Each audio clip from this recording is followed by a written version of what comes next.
Hold on. I thought I had fixed the skipping problem, but I guess I didn't. Dang it. Nah, I got to start over. Well, not start the music over, just start the screen share over.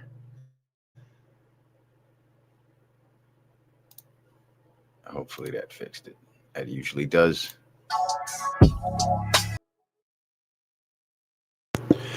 What up? What up? What up, everybody? Thank you guys for being here. Make sure you hit that like button. If you haven't hit the like button, make sure you hit the like button, hit the share button, hit the subscribe button. And that goes for you guys on Rumble, too. Shout out to David, Divining Rod, and Lies That Bind over on Rumble.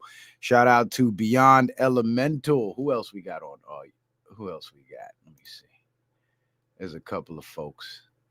Shout out to Barnes. Barnes Homestead says, salute the citizen, man.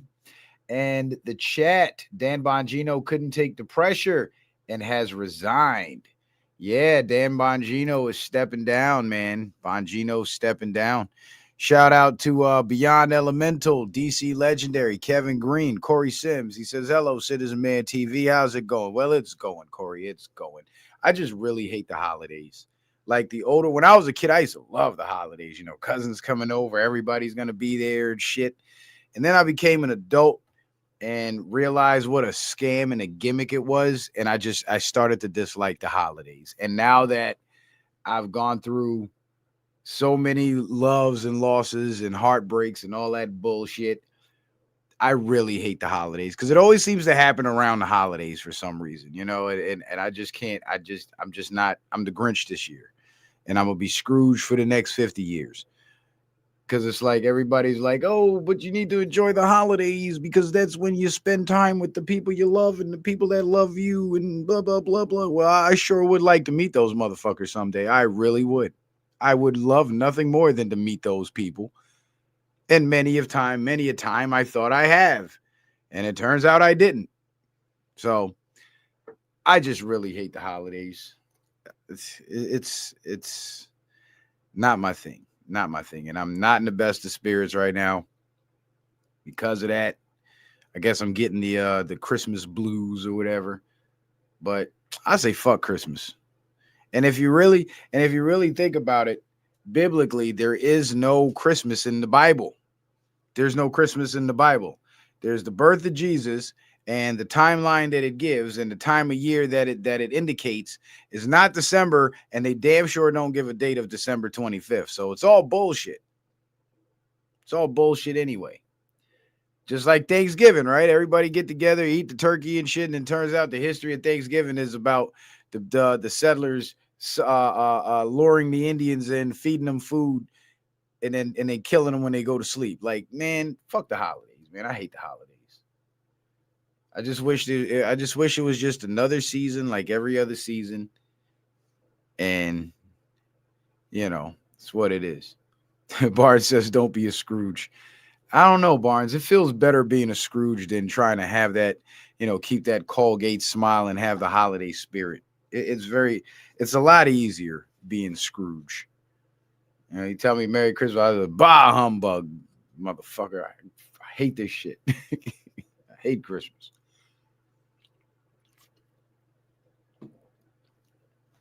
Yeah, it's too commercialized, and I don't like anything that's overly commercialized. Like I'm so anti-commercialization that even growing up listening to music, I couldn't listen to the song on the album that was playing on the radio that was the single and had the video to it because it was too commercialized. I thought it was corny at that point. Once it becomes commercialized, it becomes corny to me. The cool thing is exclusivity. If there's no more exclusivity, it's not cool no more. You know what I'm saying?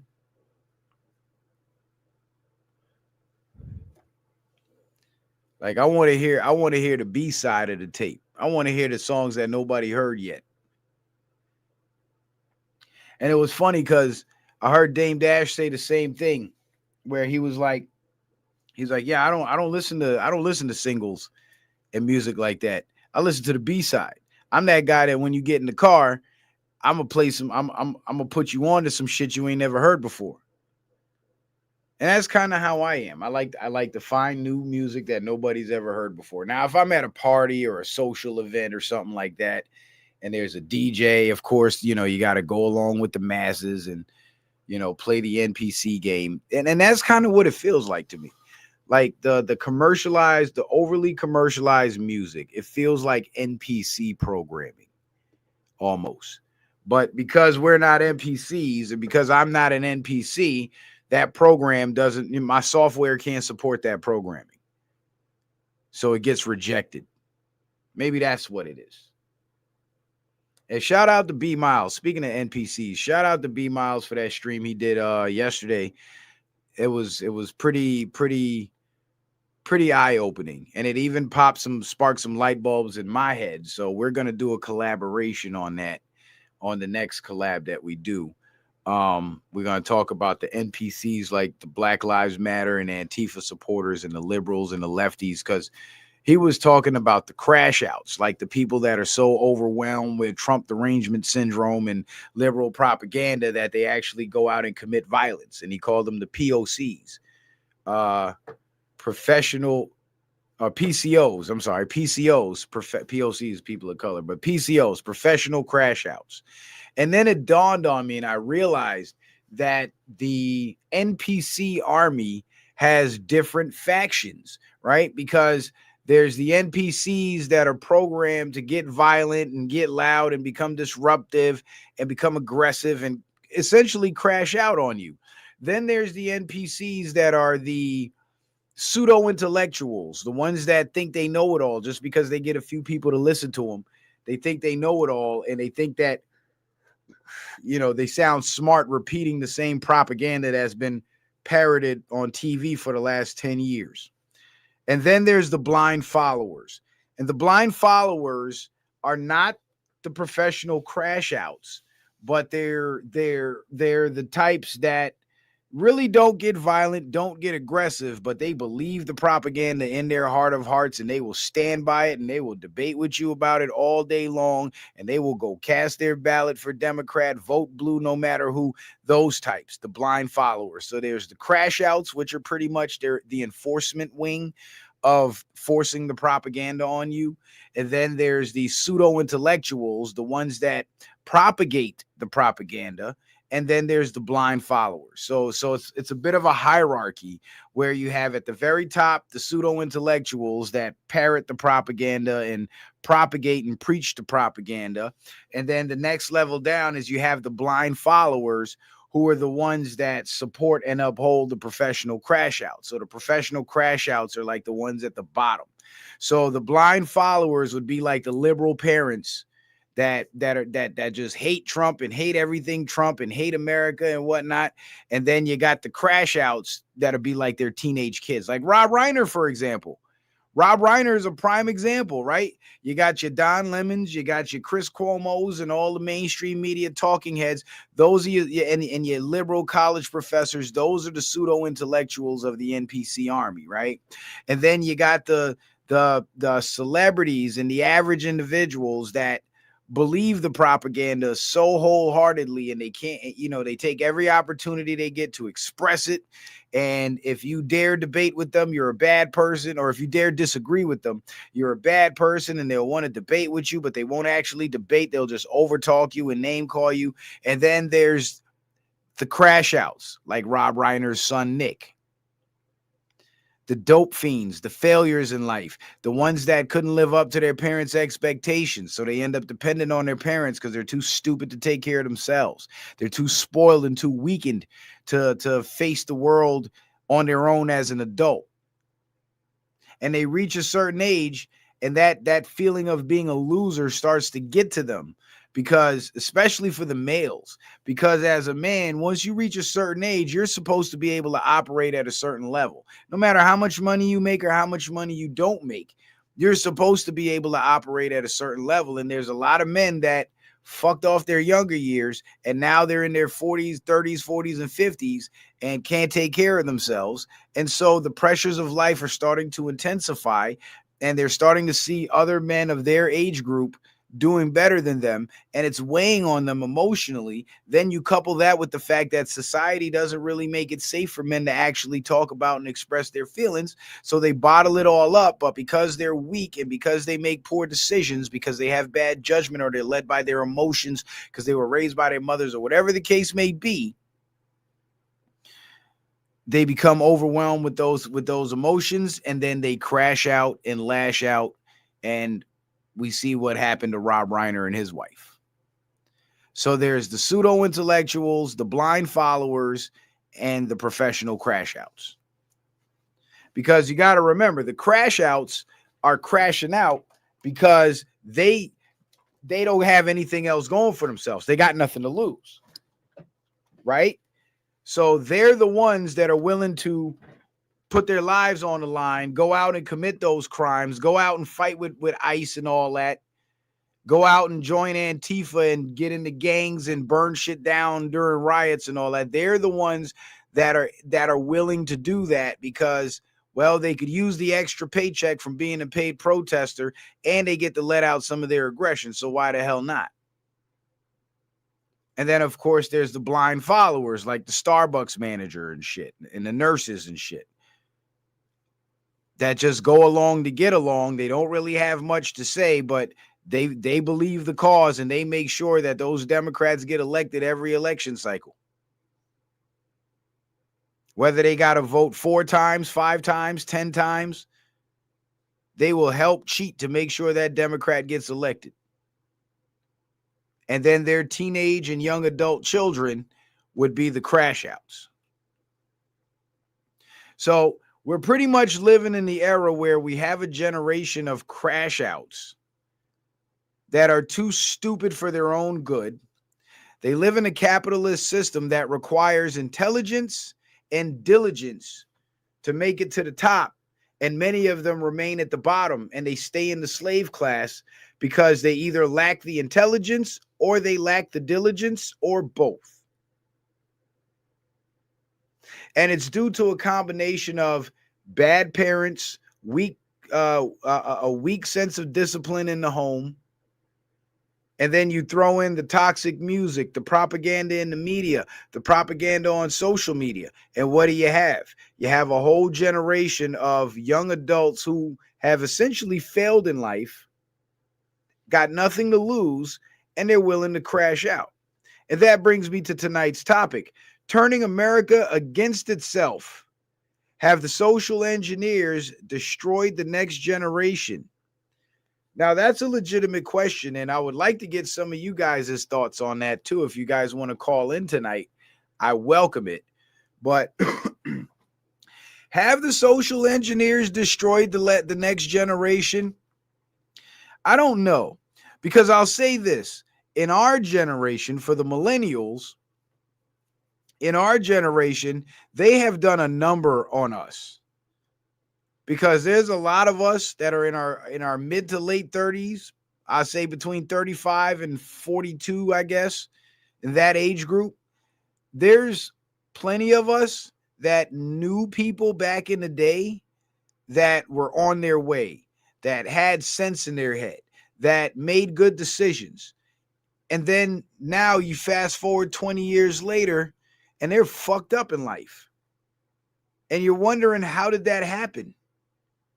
But then you look at the trends being pushed and promoted through the media to society, and you look at the way these people live their lives, and you listen to them talk and learn about what they actually believe in, and what you'll come to find out is they've fallen for the propaganda.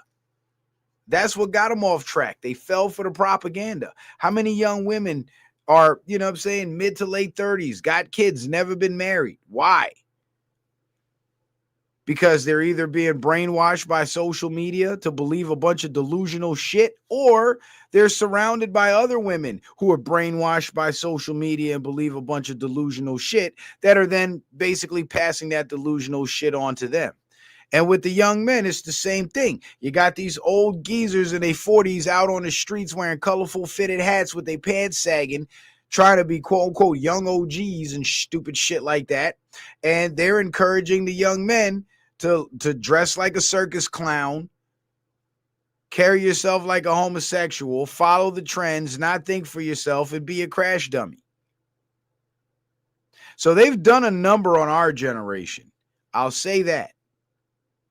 And because of the damage they've inflicted on our generation, it's very hard for me to disagree with anybody that would say, well, yeah, the next generation is cooked. Because look who's raising them.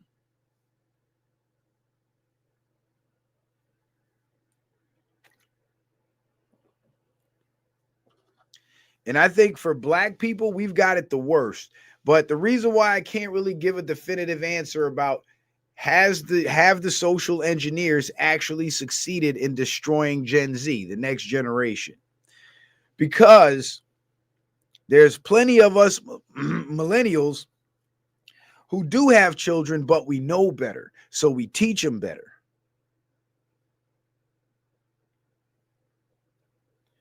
And in judging the numbers, I can't really say that it's a majority of millennials whose children are lost, or whether it's a minority of millennials' children who are lost, right? But if you look at the black community in particular, and you look at how crime statistics generally weigh out against the totality of the population, it's usually only about 1 to 10% maximum of an entire population, and that's in any group, that would be the criminal element.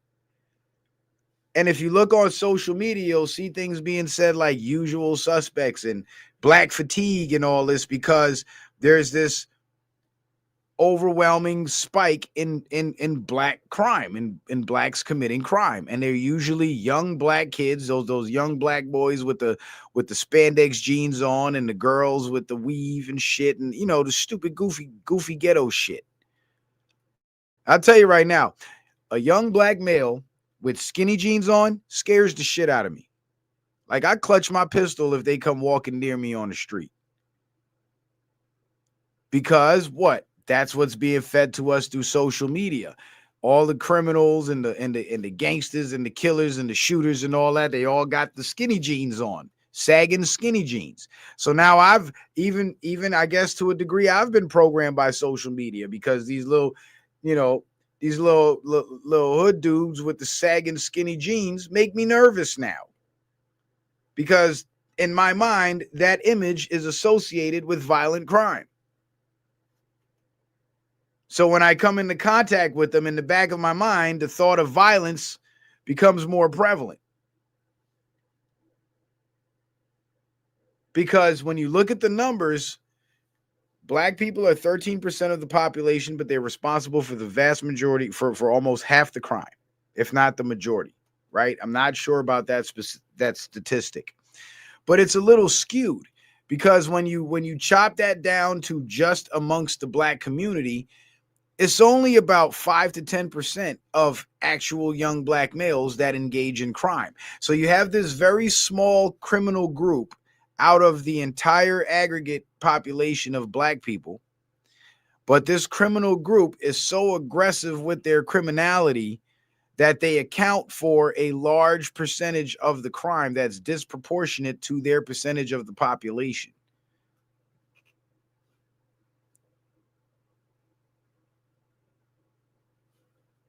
So when I hear conservatives say things like blacks are responsible for the majority of the crimes and all that shit, I get a little offended myself. I'm not gonna lie, I do, because that statistic is incorrect. And I don't get offended because they're insulting black people.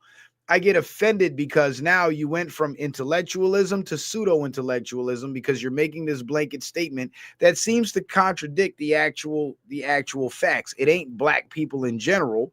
It's the black criminals. Because if you just take the rough estimate of 10% of every group of people contain the criminal element of every 100% group of people, 10% only accounts for it. So you only have a 10% criminals, right? So if you apply that statistic or that concept to the black population, You got X amount of black people in America, and only 10% of them commit the crimes. So as a conservative, to say black people are responsible for the majority of the crimes, it's kind of, it makes it easy for the other side to rebut you, because generalities mean that this is the majority, but there are a few exceptions. But if you generalize black people being responsible for the majority of the crimes, now you're saying that the majority of black people commit crimes, or you're implying that the majority of black people commit the crimes, which is inherently false. Because remember, a generality implies that the majority fits this, whatever, fits this description. And there are a few exceptions, or fit this profile. And there are a few exceptions within that generality. But amongst the criminals, the criminal element, and this is across the board, black, white, Hispanic, whatever, amongst the population groups that these criminal elements come from, you still see a majority of sensible people that want to live right, want to play by the rules. They don't want to be criminals. They don't want their kids to join gangs. Excuse me. And they do everything they can to, keep those kids out of situations that could become violent. And that's commendable to a degree, right? Because in this noble effort to try to keep our kids away from violence and away from trouble, I feel like we've pendulumed away from, the hard knock life of the 80s where, anything goes. And we've pendulumed the other way to this cushy participation trophy, don't want to hurt your feelings culture. So the 80s made us extra tough because we had a lot of tough shit to deal with, right? The 80s and the 90s and the early 2000s. And then you pendulum into 2025, and now they're trying to make everything soft, and it's making everybody soft. So our children and so these parents, in their noble effort to try to protect their kids, they end up overprotecting their kids. They end up sheltering their kids, and they end up making them weak, soft, and dependent. And when you look around at the adult population, you'll start to realize that this has been going on for a long time, because there's a lot of weak, docile people that will put their heads down and just go along to get along. And that is not conducive to having a free nation.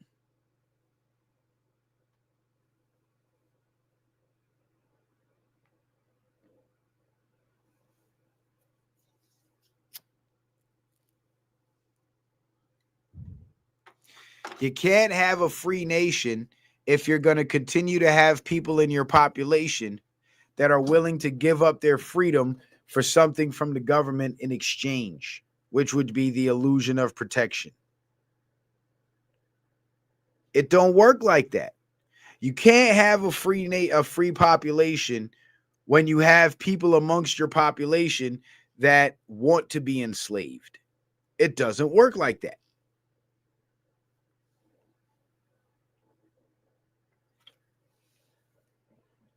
And little do you know, when the vaccine came out, the COVID vaccine came out, and they were forcing that shit on everybody, Trump could have stopped it. He could have got up on camera and said, hey, as far as we're concerned, this is an experimental medicine and there can't be no mandates. And if he would have said that, it would have resonated. I mean, the media would have went on a smear campaign trying to say he's wrong, because that's all they fucking do. Everything Trump says, they say the opposite, no matter how goofy it sounds. But instead, Trump endorsed it. He endorsed it because he knew that the people that were at least wise enough to know that he's on their side will be wise enough to not take that shit. And the stupid people that believe everything they see on TV, they're going to go take that shit. And when they did the mandates, the people that were strong enough to withstand taking that shit didn't take it. And the people that were weak and willing to give up their rights in exchange for a paycheck, they took it. And now we're seeing the purge. That's why I mean, I hate when people die, but I don't feel too bad for these vaccine victims. The only vaccine victims I feel bad for are the kids whose parents made them do that stupid shit. But as far as the adults that chose to do it on their own, good riddance.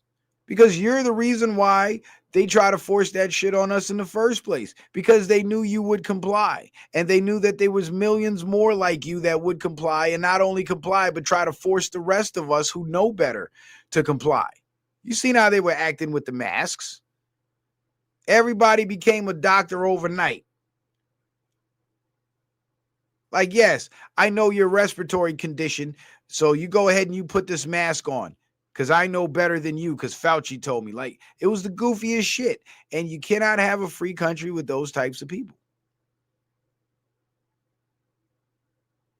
They will act as enforcers for the establishment. So whatever the establishment wants to do, they know that they will have a large percentage of the population willing to force it on the rest of the population. Thus, you can't have a free nation when half your population wants to be a freaking slave.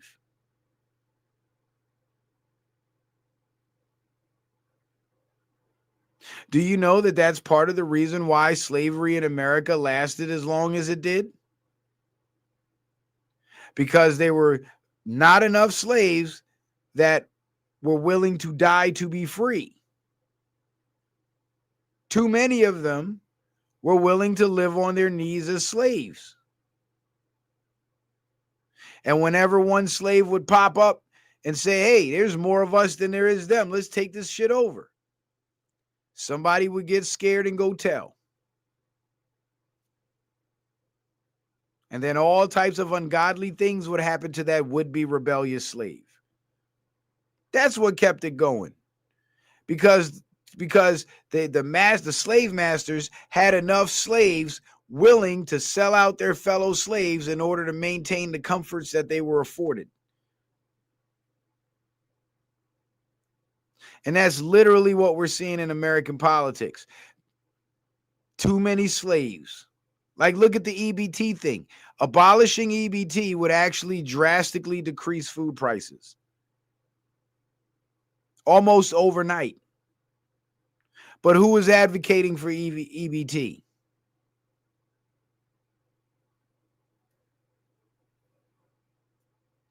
The same people that do what they're told because they're dependent.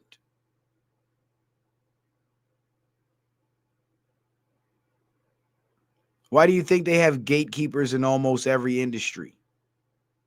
To get to pick and choose who wins and who loses. Why do you think that is? Because they don't want you to be able to support yourself and be independent. That's why it's so difficult to be an independent entrepreneur without signing on to be a part of some bigger machine where somebody else is in control.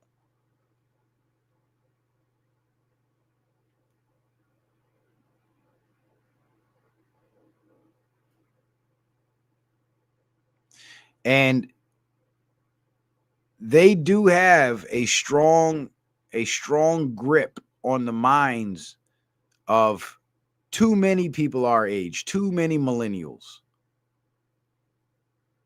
Because we're the last generation that existed on Earth before the internet. Most of us were teenagers and young adults when being on the internet and socializing on the internet started to become popular.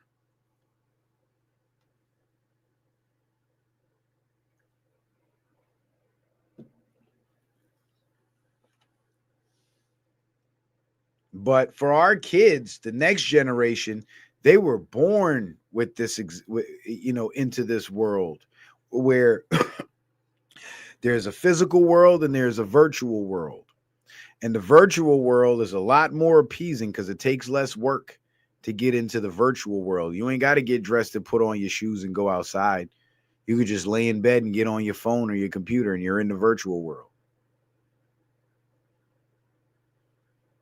So even for the kids that don't engage in the criminality and the crash out behavior, they're still under attack because they're still being domesticated with this internet access.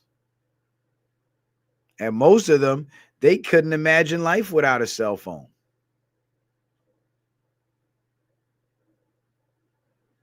I remember one time when my daughter was young, she's 15 now. She was like 7 or 8. And I was telling her about like back in the day before when I was a kid when we didn't have no cell phones and we just had to find our way home and be home at a certain time. And when we did want to call each other, you know, whenever the phone rang, it was a surprise who would be on the other end of the line because that was before caller ID and all that shit. And my daughter was like, well, how did you guys even talk to each other? We saw each other outside. And she just couldn't conceptualize the thought of that. And that made me sad because if you look outside, if you look outside, you don't see kids playing outside no more like they used to. That was our thing. That's where we socialized. You know what I'm saying? But these kids today, I remember back in my day, going outside was freedom. Being forced to stay in the house was the punishment. Now it's the other way around. I see parents force their kids to go outside as punishment. Like no video games, no TV. Now you got to go outside and find something to do. And that's punishment. Like that's crazy. They flipped the world upside down. So basically, as millennials, we grew up in the world when it was still mostly right side up. And we watched and we witnessed and we lived through the inversion. Like, as young people, we heard about RuPaul and the sex change surgery and all that shit. I remember hearing about that shit back in the 90s. Now it's a whole religion called transgenderism, where a bunch of dudes think they're chicks now, and the world's trying to force us to accept it. So everything that was bad, perverted, abhorrent, and to be avoided back in the day is now accepted, and you're actually a bad person if you don't accept it. And this is the world our kids have to live in. So the social engineers definitely have all the pieces in place to destroy the next generation. And because they've done such destruction to our generation, the effects of that destruction is passing on to the future generation.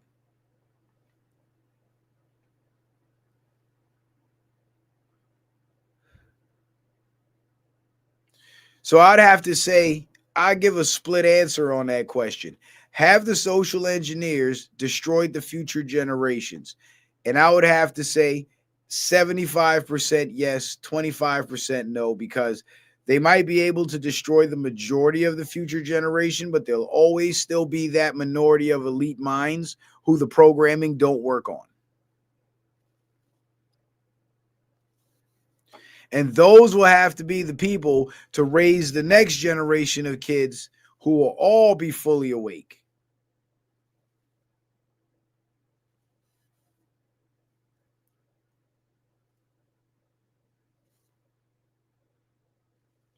And they have done a number on us. Bad Hombre tweeted this, and this is from the thumbnail. 62% of children who commit parricide, which is murder of a parent or near relative, were sexually abused at some point by that parent or relative. Now, did I not, on the Rob Reiner show that I did last night, did I not make mention of that there's a good possibility that boy was molested? Now, I didn't even know this statistic. 62% of children who kill their parents or near relatives were victims of child sexual abuse. That's a big majority. And I was just going off of what I knew when I said that that could be a possible source of his trauma. Now it turns out that there's a 62% chance that that could be the source of his trauma.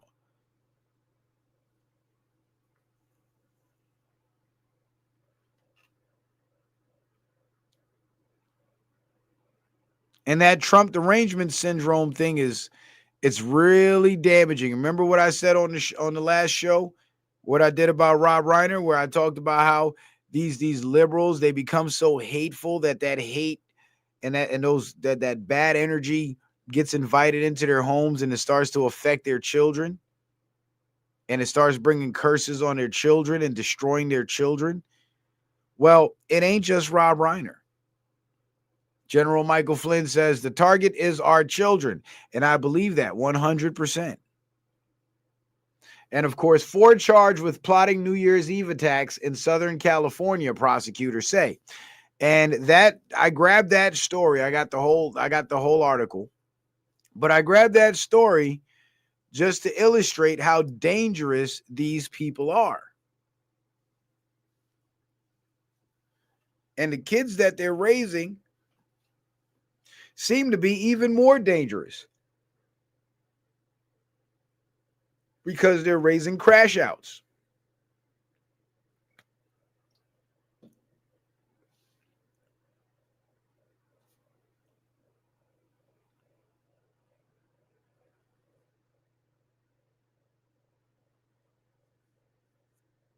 Oh, wow. Barnes Homestead says Al Franken mentioned it to Rob Reiner during a Hollywood roast of him way back in the day, referring to Rob's dad, Carl, doing the same to him when Rob was younger. Interesting. Very interesting.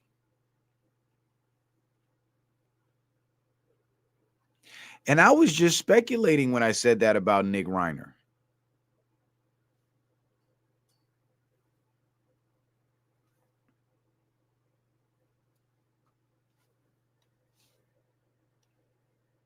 But before we really get cooking, because I know we're kind of already cooking, before we really get to cooking,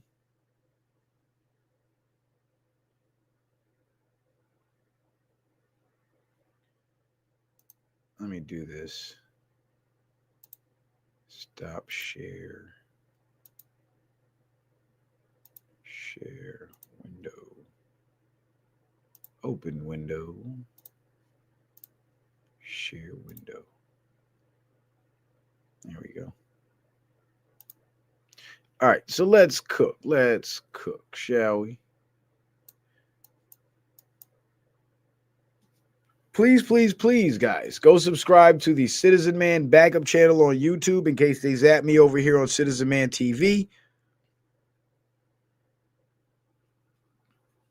In case they zap me over here on Citizen Man TV, you can stay connected with me on the Citizen Man channel on YouTube because that's where I'll start going live. Also, don't forget to follow me on Rumble. Shout out to all my Rumble viewers. Appreciate you guys being here, man. And shout out to all my new Rumble subscribers and my new YouTube subscribers as well. Appreciate you guys being here. Now, my new YouTube subscribers, I have all my content that's not available on YouTube on Rumble. It's free. It costs you nothing. And if you create a Rumble account, all you need is an email address. You create a Rumble account, you can actually follow me on the Rumble page, like the videos, comment on the videos, share the videos, and even create content of your own. It's free, absolutely free. Doesn't cost you a dime, but a few minutes, and you'll be connected with me on Rumble.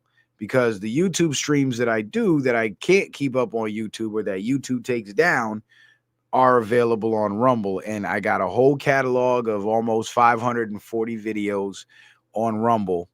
So you might want to go check that out. All right. Oh, and last but not least, lest we not forget, if you guys would like to support the broadcast, you can do so by sending in a kind donation via Cash App, PayPal, or Venmo using the tag scrolling across the screen in the banner below. The links that are pinned to the top of the YouTube chat in the black box where it says Citizen Man TV in yellow. Just click the yellow, the box opens up. All the links are there and available, and you can also find those links in the description box of every video on YouTube and Rumble. Shout out to my good brother Lee14224 with the PayPal. He says support for the show. Appreciate you, brother Lee. Appreciate you for that support, my brother. Thank you for that. So we got one supporter on the board. I usually have a goal of 10 supporters, but I'll settle for 5. But if we can get 10, that'll be awesome. And the red X through the PayPal, lest we not forget, the red X through the PayPal is just a reminder that PayPal censors comments, so be careful what you say. Keep it surface level so they don't flag the comment and try to steal our money. All right? All right. I don't know what's up with these water bottles. They make them so cheap now. Like the plastic is super thin. Never used to be like that. Water bottles used to be a lot more robust. I don't know what happened. I guess they got cheap. And they sell them for more. That's the crazy part. So, on to our first slide of the night. Now, I did a whole stream talking about Charlie Kirk and how his death was faked and staged. And I showed the evidence for the death being faked and staged. Even showed a video where moments after Charlie Kirk was shot and he was surrounded by his security guards and he was supposed to be laying dead on the stage, his arm moved up in the air like he was communicating with the guys. And 2 of the guys, there were 3 guys kneeling over him, and 2 of them were actually smiling. Now, there's this thing called duper's delight, where when a person's being deceptive, they smile. And they're smiling because they're thrilled at the fact that they're getting over on you. So subconsciously, it causes them to smile. It's called duper's delight. And I believe that's what those 2 guys were going through, duper's delight.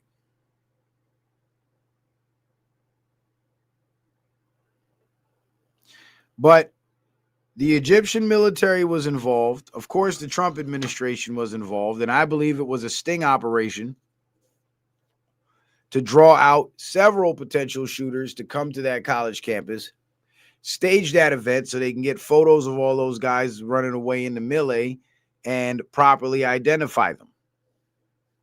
But here is supposed to be Erica Kirk hugging Charlie Kirk's casket. The picture on the left. The picture on the right is supposed to be the pallbearers loading Charlie Kirk's casket into the hearse. But they're 2 different caskets. Just like the other picture that I showed you on the Charlie Kirk streams, he was wearing 2 different suits laying in the casket. How does that even make any sense? Who does that?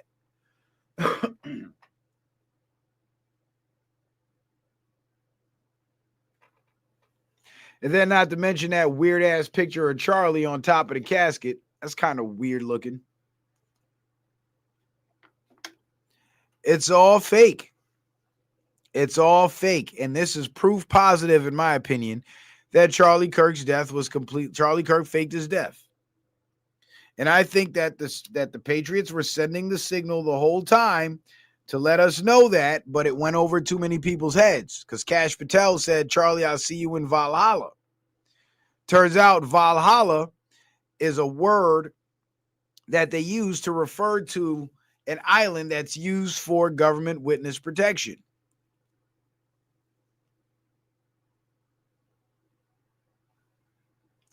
And if there was, in fact, a murder plot against Charlie Kirk by the people in his organization, we now have organized crime.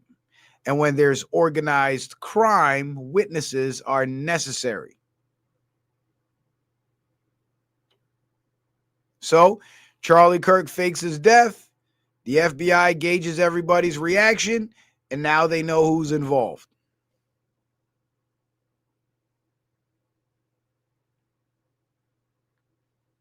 Corey Sims says, but why would Charlie Kirk fake his death? Well, it's very simple, Corey Sims. He faked his death to avoid being killed. Now, here's my theory, Corey. You might have missed those shows, but if you go to my Rumble page and you just search Charlie Kirk, you'll see the Charlie Kirk shows. Once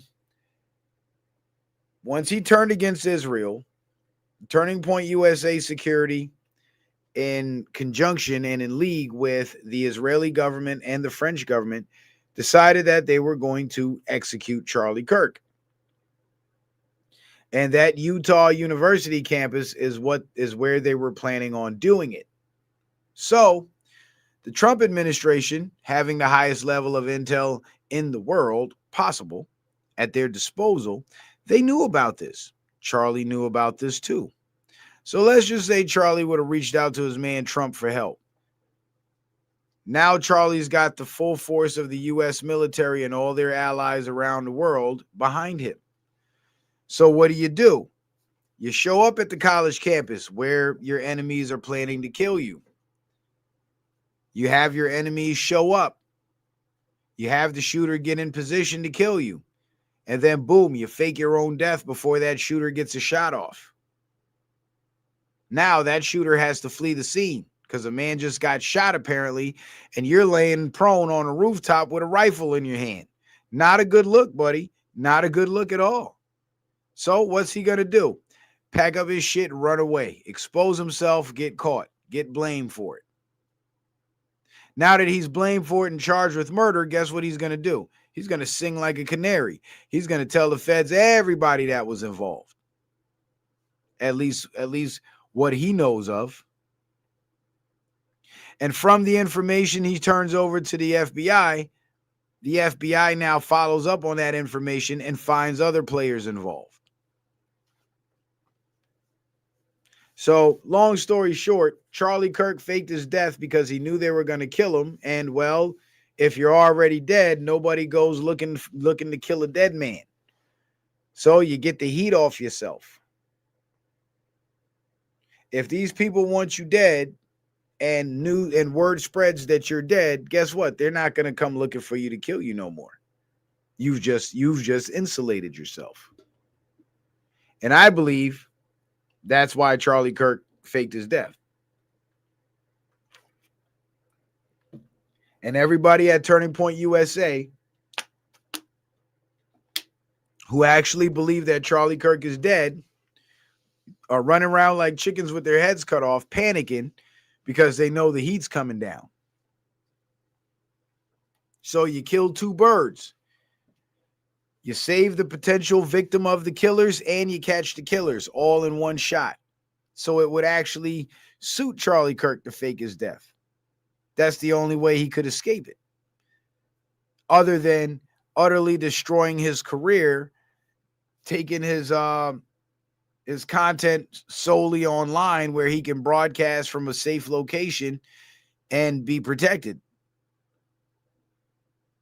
But that's not what his brand was built on. His brand was built on going out and meeting and connecting with people directly, physically, in real life. So he would have tarnished his brand, and he possibly would have destroyed his own career had he just went quiet to avoid them killing him. So to save his company, to protect his future investment, he went out like a G. Took one to the neck. But he is very much alive. In fact, a lot of the celebrities that we thought were dead are very much alive. Michael Jackson is alive. His own son said it. A lot of the celebrities we think are alive are actually dead. And a lot of the celebrities we think are dead are actually alive. That's the game being played.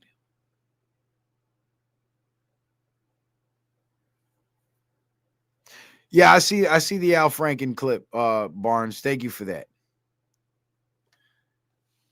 And I'm going to play that in a little bit. But check this out. Check this shit out. So we got big news happening with the election stuff. More and more people are getting caught being involved in election fraud. And some chick that's running for governor in Michigan is now under investigation for certifying a stolen election back in 2020 for the state of Michigan. And shortly after that information started to circulate, you had 10 people shot Sunday morning at the Church of Jesus Christ of Latter-day Saints on McCandish Road near Holly Road in Grand Blanc. just outside of Flint, Michigan. So, mass shooting at a church in Flint, Michigan. Authorities say the attacker rammed a car through the church's front doors during service with hundreds of people inside, then got out and opened fire. Police confirm 9 victims are injured, some critically, and 1 person is dead. The suspected gunman was fatally shot by police. Investigators believe the fire inside the church was intentionally set. As of now, no motive has been released and no details about the suspect's identity have been shared. Police will still, be searching the building for victims, or still search the building for victims who could not be reached due to the fire. Trey Fidesz says Blanc is pronounced like blank. Really? Because I had a judge and his name was LeBlanc, and it was spelled Leblanc, and it was pronounced LeBlanc. So when I see Blanc, I automatically think Blanc. But if it's blank, that's cool too. I'll say that. So they're staging events, or they're conducting events in response and to distract from shit like this. Panic in Michigan. This was from December 15th. Secretary of State Jocelyn Benson knowingly certified a stolen election in 2020, and running for governor is refusing to comply with federal law that protects elections. Lawyer up, Jocelyn. You're going to prison.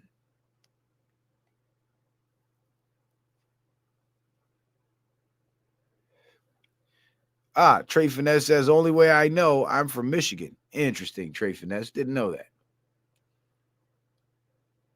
So, Leblanc, would that be LeBlanc then?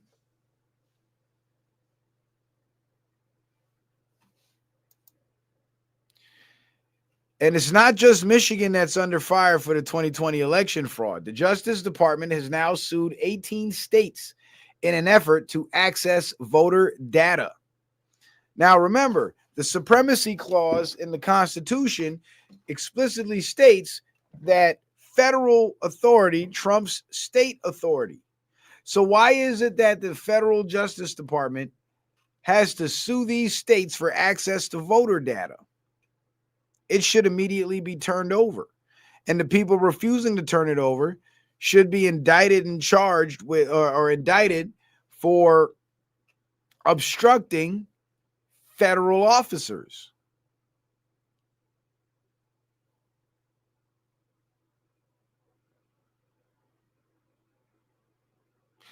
And why would the Justice Department even have to sue a state to, what's up, Irvin? Would even have to sue a state to get the voter data and the state not just willingly turn it over? I mean, there was no fraud in the 2020 election, right? So why won't you turn over the data? Of course, they won't turn it over. They won't turn it over because they know there's evidence of fraud in the data. That's why they won't turn it over. And they should all be in jail, not being sued. Federal immigration agents in Minneapolis were just forced to resort to using paintball guns as anti-ICE rioters swarmed them. Law and order is here. Deport every last one. Now, of course, ICE is is hot in Minnesota right now because Minnesota is undergoing a purge of the Somalis who were brought here under temporary protected status. Trump has revoked their temporary protected status, and now they have to leave the country. So the ones that won't leave willingly, well, ICE is going to get rid of them.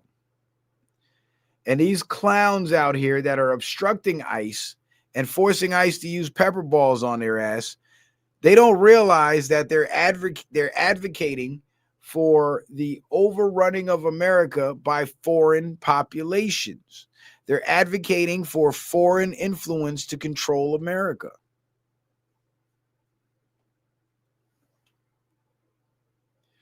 And it's the most ass backward shit, but this is what the propaganda is meant to do. It's meant to turn America against itself. Because everybody in America should understand the importance of immigration laws and the refusal of millions and millions of unvetted people just being let into the country. Every American should understand this, just like every other person in every other country that has immigration laws understands this. But they don't understand it.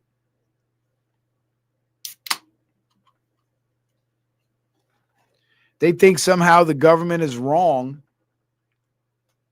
for trying to preserve American sovereignty. And I'm glad that this shit with the Somalis is happening, because even with the illegals in Chicago, when the black people in Chicago was like, nah, get them out of here, I didn't see too many black people around America, cheering on that effort. And why? Because, well, if they've been brainwashed to hate Trump, then anything Trump does, no matter how beneficial to the country, even if it's directly beneficial to their own people, because Trump is doing it, it's bad. And it's not worthy of acknowledgement.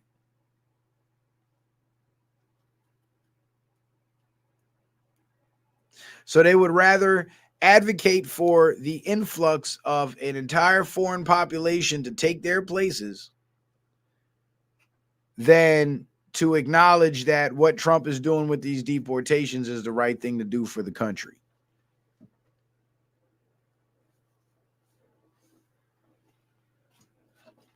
And wouldn't you know, there's more Somalis up in Maine committing the same type of fraud they were committing in Minnesota. I think Trump is right. He should get them the fuck out of here. All of them. Every last one of them light bulb heads. And it's funny that B. Miles said that. Shout out to B. Miles. Because their heads really are shaped like light bulbs. It's the funniest shit. And as much as I have my quarrel with the title, with the FBA title, what I see happening as a result of this Somali mass eviction, the quote unquote FBA Americans, because that's what they choose to call themselves, so I got to respect it. As much as I think it's a false title and it just ties you back to Africa, because of the FBA sentiment, I'm starting to see more and more black people gain a pro-America sentiment. And that's a beautiful thing to see, because black Americans were the ones being targeted the heaviest by the left to be haters of America and want to quote unquote fundamentally change America. But I don't see too many black people talking like that no more since this FBA thing. So I have to say, in that sense, the FBA thing is actually turning out to be pretty productive, because it's showing a lot of black Americans, who are America's most powerful voter base. It's showing a lot of Americans the importance of acknowledging your Americanism and appreciating America for what it is. Because for a long time, black Americans were brainwashed by mainstream media to hate America. So much so that they were willing to open the borders and let all these foreigners in. What up, Motor Wolf?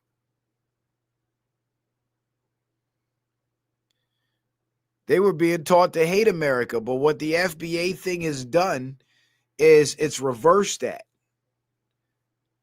And I'm not a fan of the FBA label. I'm not a fan of it, but it's catchy. It's caught on, and a lot of black Americans who once were anti-American are now embracing America, because they're seeing America be sold out to these foreigners who shouldn't even be here in the first place.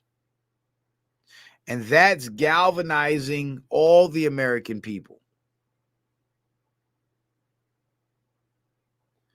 So that's one positive that came from that's coming from the FBA thing. And I got to respect it. As much as I disagree with it, I got to respect it. And I think what happened with because Tariq Nasheed, the guy that created the term, he's a stooge of the small hats. Make no mistake about it. Go watch the credits on his movies. They're all Steins and Bergs and Steinbergs. Okay?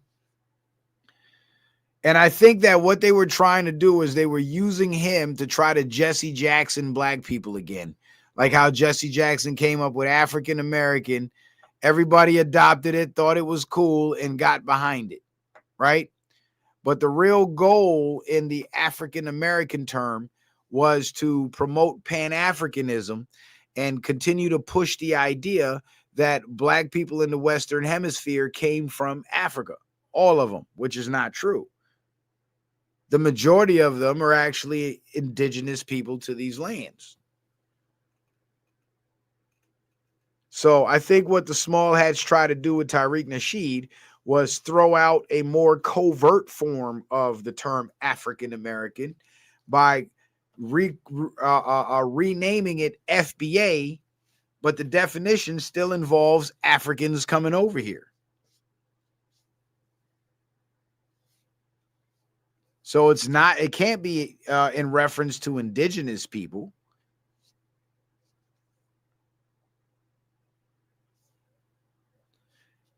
So what they try to do was push another Afrocentric label onto black Americans, but I think in a way it kind of backfired. And it backfired in the sense that black Americans adopted the title, but disregarded the definition that Tariq Nasheed put on it and simply say that definition refers to an American lineage. My lineage goes all the way back to America and America only. Maybe further down the line, there's some foreign lineage, but for the last few hundred years, my lineage is all American. And because of that, instead of making black Americans more Africa-centric and in turn making it easier to convince them to be more anti-American, what the term has done is it's galvanized black Americans and it's opened their eyes to the importance of embracing their land, their country. And this ignorant shit with the Somalis has played a pivotal role in mobilizing black Americans to decide to say, you know what? I'm going to stand up and fight for America. Because this is my country and I don't have anywhere else to run to. So now the racial division between black Americans and white Americans, those lines are starting to evaporate. Because white Americans are just as pissed off about these fucking Somalis and these illegals as black Americans or FBA Americans or indigenous Americans or whatever you want to call them. I just say black Americans because then you know who I'm talking about. And this is going to bring black America and white America back together to realize that we are America.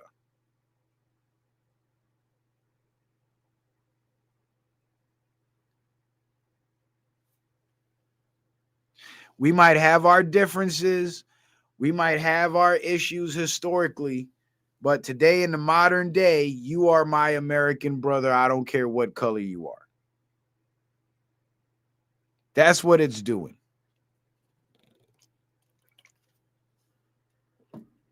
Yeah, Barnes, that's the word they say, delineation. It's the defining of their lineage.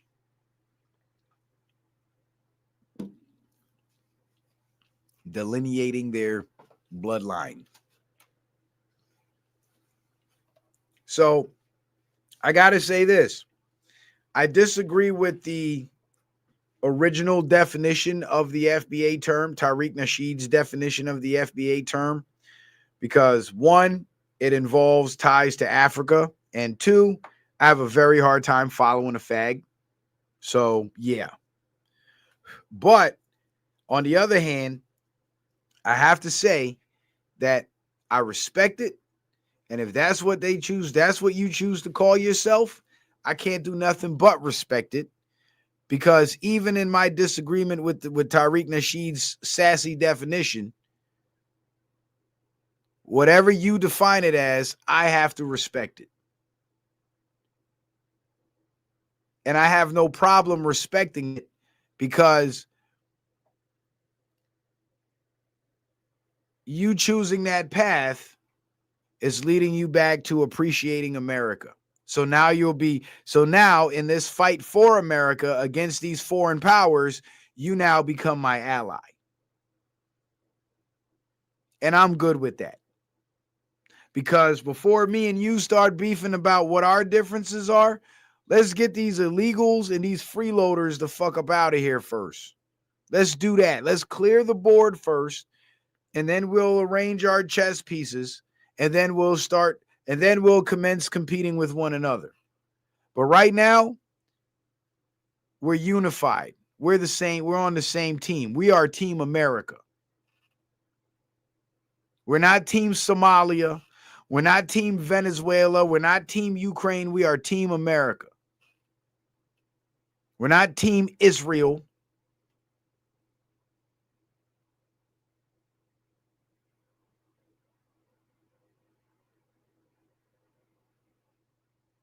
We're Team America. And I think that's a damn good starting point for everybody. And once Black Americans wake up and the black vote for the Democrat Party drops from 90% to 50%, it's over for them. And I believe that's what's going to happen this midterm. Because that's what happened in 2024. The black vote for the Democrats, it used to be 92% black males voted Democrat, 96% black females voted Democrat. 2024, I think it was like 92% black females voted Democrat and like 87 or 85% black males voted Democrat.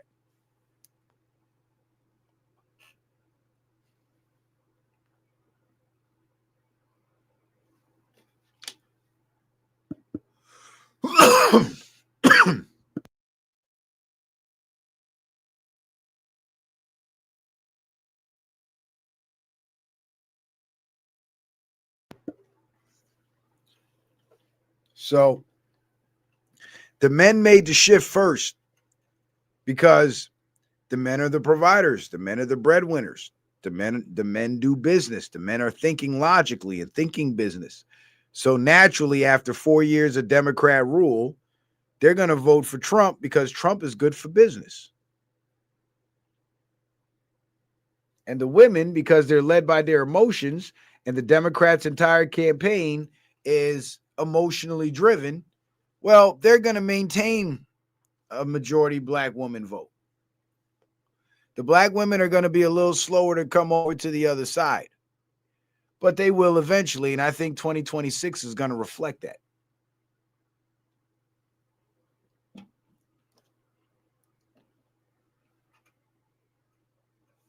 So that's what it is. The Somalis being deported, all the illegals being deported, it's actually galvanizing the American people as a whole. It's making that flag mean something. And I love it. And what's going to happen next is Black Americans are going to start taking a deeper look at the politics. I even heard Brother Sanchez on one of his streams. I was watching the replay today, and he was talking about the FBA thing, and he made some pretty good points. And that's kind of what made me take a second look at it and say, you know what, I got to respect it. Because Brother Sanchez was embracing his Americanism.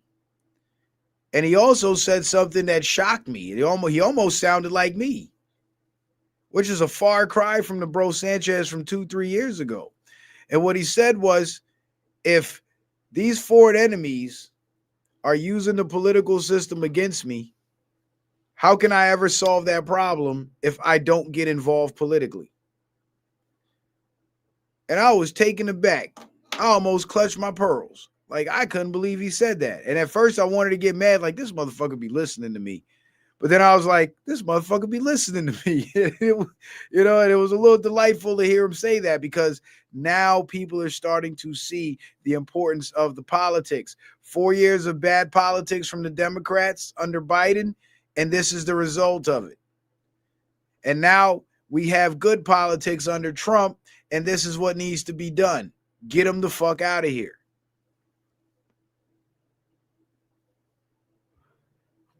And this would not be happening if Kamala Harris got elected. If Kamala Harris got elected, we would have been paying more taxes. They would have been stealing more money. The Somalis would have brought in more people, and they would have been running more fraud and stealing more taxpayer money.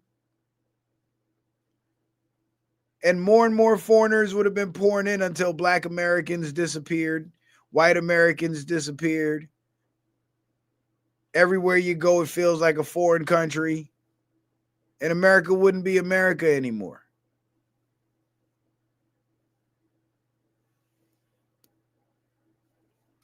And this is why the establishment hates Trump so much. Because the establishment's agenda is to fundamentally, like Barack Obama said, fundamentally change America, turn America into something that it was never meant to be. A free-for-all for every foreign nation on earth to come plant their flag. It's not what America was meant to be.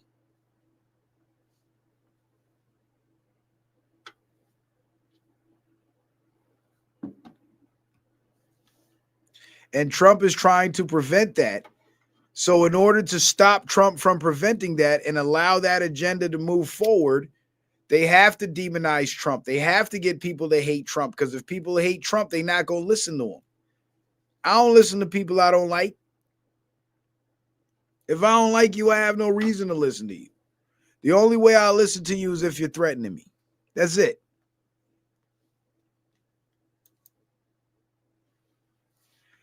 Now, a little bit of celebrity news, but it does tie into the political stuff. Daz Dillinger, West Coast rapper, arrested on 13 felony drug charges. A rapper and producer around for some of West Coast rap's most notable albums was arrested, blah, blah, blah, blah, blah. So here's the thing. Keefe D, this guy named Keefe D, he's a Southside Crip from Los Angeles. He is in jail for the murder of Tupac. But now it's being said that his stories about being involved in Tupac's murder were lies. And Daz Dillinger, of course, he was down with Death Row and all that. I believe Keefe D is telling on these guys. It could either be Keefe D telling on them, or the people with the boats out on the ocean that are being caught that are telling on their American buyers, and in investigating the American buyers, they're finding the networks and going after the big players in the American, in the American networks. But again, another major drug bust while Operation Southcom is fully active and engaging with these drug smugglers. Just another example. Shit's hitting the fan. Shit is going down. That ballroom, I believe that ballroom is going to be the courtroom and where they'll have the executions. I don't know. I would love nothing more. A grand jury has handed down an 18-count felony indictment against former National Security Advisor John Bolton. Now, John Bolton, deep state swamp rat the whole way. He was Bush's man that started the Afghanistan and the Iraq wars. And Trump brought him into his administration during his first term as a national security advisor, and brought him with it. And Trump took John Bolton with him to North Korea to have those talks with Kim Jong-un. And when asked why he did that, Trump's answer was brilliant.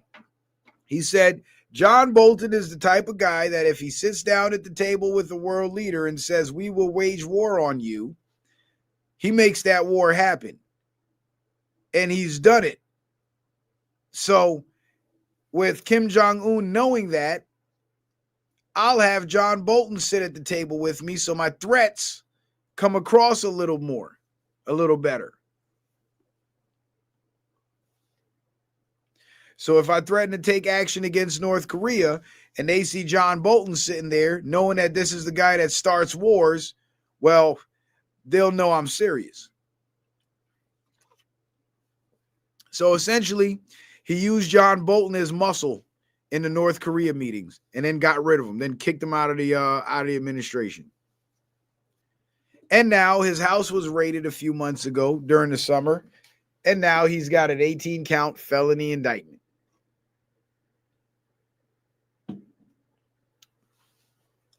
And if you think John Bolton is a nobody, think again. Go look him up. I'm telling you. He's a big player in the game. Big player. I got my hair cut. I cut it a little lower this time than I usually do. I don't know if you guys can see that, but yeah, it's pretty clean. Let me see. Yeah, get a little closer. Look at that. Yeah. I like cutting my hair this low because my haircut lasts longer, but the thing I don't like about it is when I cut it this low, I look like a Dominican. Like me no black. And I could pass. If I learn fluent Spanish, I could be a Dominican like overnight.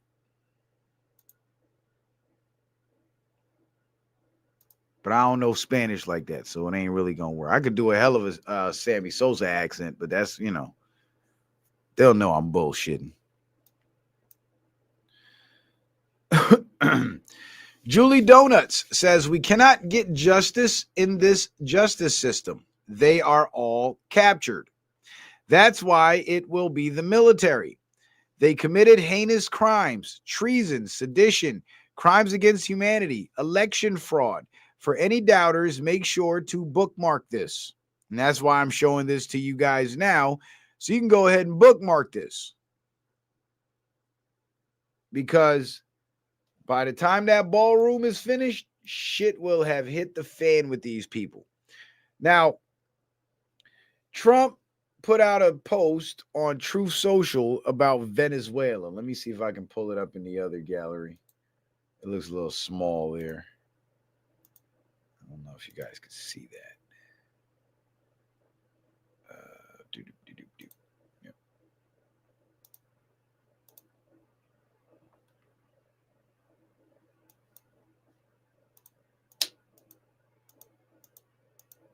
All right, here we go. Trump's post on Truth Social about Venezuela. And he says, Venezuela is completely surrounded by the largest armada ever assembled in the history of South America. It will only get bigger, and the shock to them will be like nothing they have ever seen before. Until such time as they return to the United States of America, all of the oil, land, and other assets that they previously stole from us, until such time as they return to the United States of America, all of the oil, land, and other assets that they previously stole from us. The illegitimate Maduro regime is using oil from these stolen oil fields to finance themselves, drug terrorism, human trafficking, murder, and kidnapping. For the theft of our assets and many other reasons, including terrorism, drug smuggling, and human trafficking, the Venezuelan regime has been designated a foreign terrorist organization. Therefore, today I am ordering a total and complete blockade of all sanctioned oil tankers going into and out of Venezuela. The illegal aliens and criminals that the Maduro regime has sent into the United States during the weak and inept Biden administration are being returned to Venezuela at a rapid pace. America will not allow criminals, terrorists, or other countries to rob, threaten, or harm our nation, and likewise will not allow a hostile regime to take our oil, land, or any other assets, all of which must be returned to the United States immediately. Thank you for your attention to this matter. Donald J. Trump, and it says President of the United States of America. So he's signing as Commander-in-Chief of the Republic. So there's some capitalized words in here. So let's see what those spell out. Sometimes the capitalized letters of each word kind of makes sense too, because I don't know why he would capitalize Armada. So that would be VAHSA, whatever that means. And then USAOLATMRO.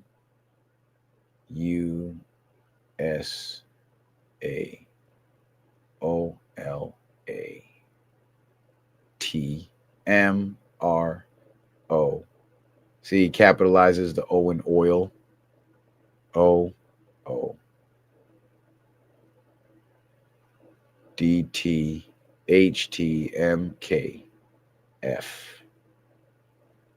A. See, our assets. You see how he capitalizes the A in assets?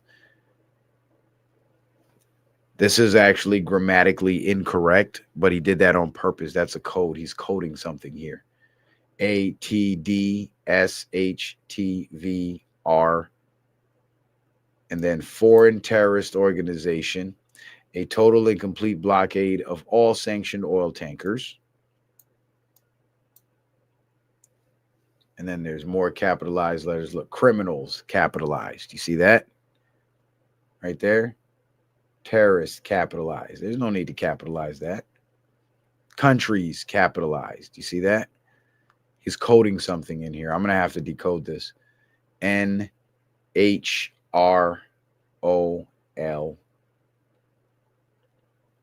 Capitalized oil, he capitalizes land, and capitalized assets.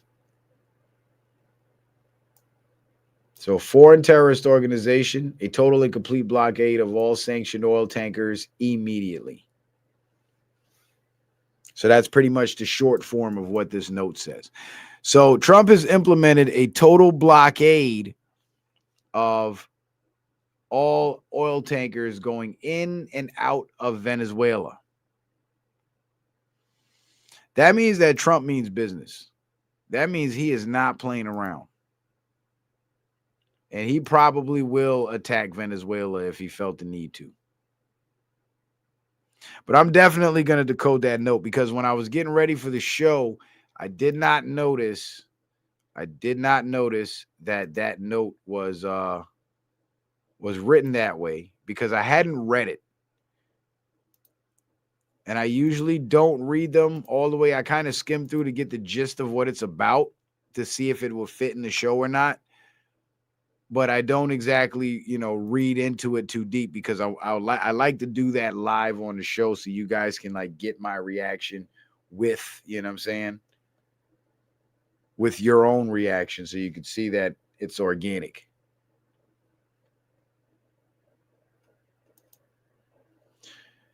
Now, Trump also put out another post, and he says, "My fellow Americans, I'll be giving an address to the nation tomorrow night, live from the White House at 9 p.m. Eastern. I look forward to seeing you then. It has been a great year for our country, and the best is yet to come. President Donald J. Trump." So he did do the announcement, and he just basically gave some updates on it. Was pretty much like a mini State of the Union address. Nothing too spectacular. I was kind of hoping for some good news, like something about these dividends, these tariff dividends and these Doge dividends that he was going to pay out to Americans. But I think because no, he did make mention of that, because he said he's given $1,776 to each one of the members of the military, which I think is pretty cool. But I think there'll be more money being given out, and I believe that this tax season, when people file their tax returns, they might get a little surprise on their tax return in the way of extra money. So it might be like a stimulus package or something, or it might be those dividends being sent back to people. Now, the Rob Reiner thing, in Trump's statement about Rob Reiner, everybody was mad about Trump's statement about Rob Reiner. And it's understandable. The man's dead, and Trump seemed pretty insensitive about it. But everybody's got a right to have their own opinion. Even when Charlie Kirk died, I wasn't a fan of all the people that were cheering about it and laughing about it and making fun of it and whatnot. But if that's what they choose to do, all that says to me is this is not somebody that, can be in my circle, because this is not the type of peopleage that I like to be around. This is not the kind of peopling that I engage in. But when Trump said that, though, I think he did that strategically. Because one, he was pointing out that these Trump derangement syndrome celebrities, they all have Trump derangement syndrome. That's one thing they have in common. And the other thing they have in common is screwed up kids. I think he said that to point that out. And he also said it the way that he said it to get the left to expose their hypocrisy. Because when Charlie Kirk died, these were the same people that were cheering for Charlie Kirk's death, right? Not just, being cold about it, but cheering for it. Happy, genuinely elated that this man was dead. So Trump puts out his statement, comes off a little crass and insensitive, and these same people that were just a few months ago celebrating the death of Charlie Kirk are now all outraged about Trump not showing respect to the dead. So he's exposing their hypocrisy.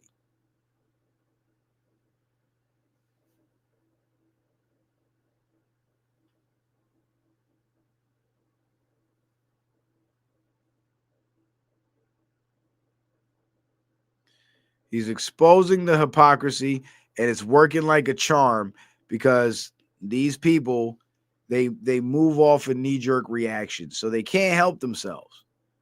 They can't help themselves, and they're going to react however their emotions tell them to react, even if it's in stark contradiction to the way they reacted to somebody else dying in the past.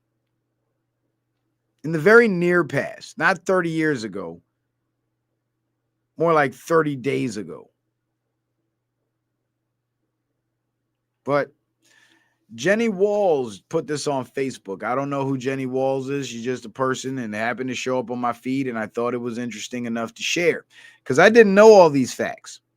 Rosie O'Donnell's Trump derangement syndrome drove her adopted daughter to debilitating meth addiction and prison.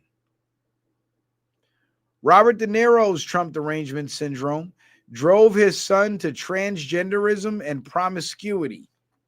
So his son became a super sissy. George Conway's Trump derangement syndrome drove his daughter to sell her body on the internet for $5. God damn. So they all got fucked up kids. Rob Reiner's TDS drove his son to fatally violent psychosis. Trump is right. Trump derangement syndrome is not conducive to good parenting, and it shatters families.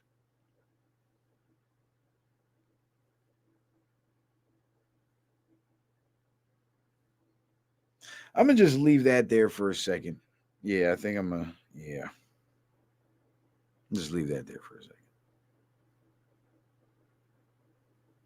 Trump was right about the Trump derangement syndrome because they all have in common Trump derangement syndrome, and they all have fucked up kids.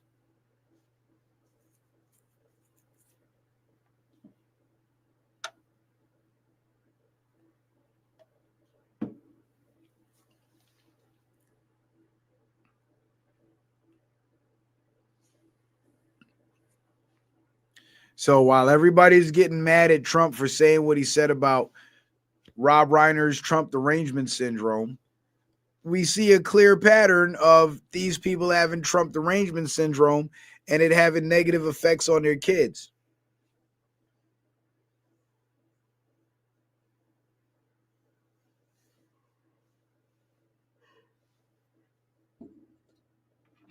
Now, ain't that just the craziest coincidence? So everybody thought Trump was just being a dick. Because you know what? I thought Trump was being a dick. Turns out he had a point. He had a fucking point.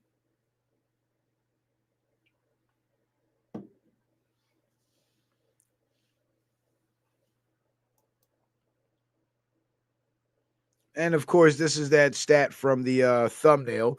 62% of children who commit parricide, murder of a parent or near relative, were sexually abused at some point by that parent or relative.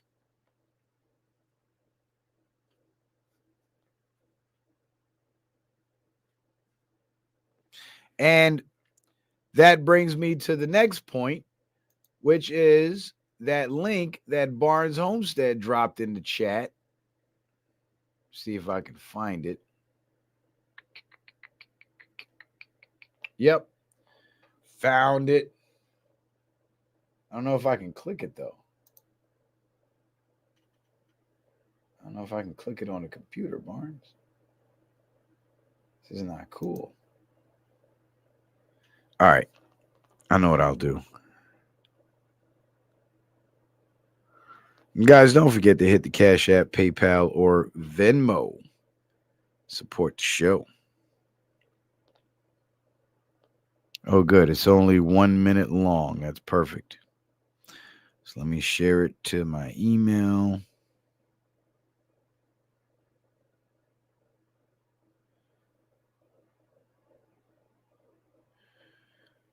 And I should be able to pull it up on my computer. Because boy, oh boy, do I want to see this. I really, really want to see this. And Barnes, thank you for your contribution to the show. This is great stuff. This is great stuff.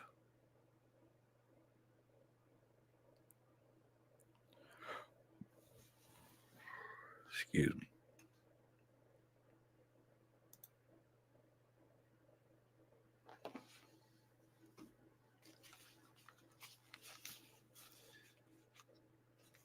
And that's wild as hell, because when I said that shit on last night's show, was it last night or was it Monday night show? I don't remember. The Rob Reiner show. When did I do the Rob Reiner show? Maybe I could look it up myself. Let me see. 2 days ago. That was Monday. Yeah, I said that on Monday's show. I said it's probably there's a possibility that boy could have got molested, because these are Hollywood elites, and that's how they get out. They do. This is terrible. They do that type of shit to their kids. That's how they get out. All right. Got to stop screen share again.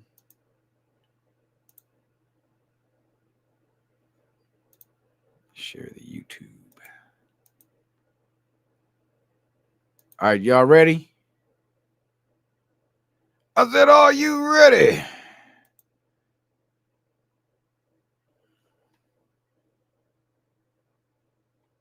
Yeah, Motor Wolf, you good, bro. You don't have to explain, man. You never have to explain.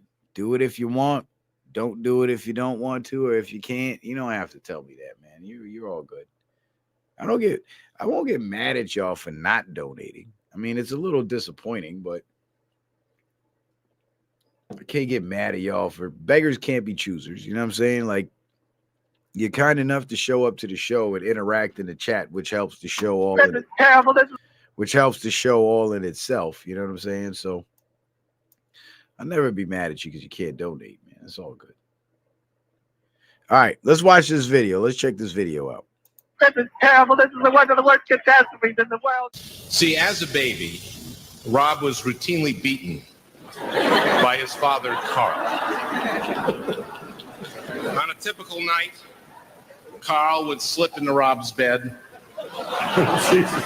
roll him over, swab him down, and say something like, I'm thinking about hiring Maury Amsterdam to play Buddy Sorrell. What do you think?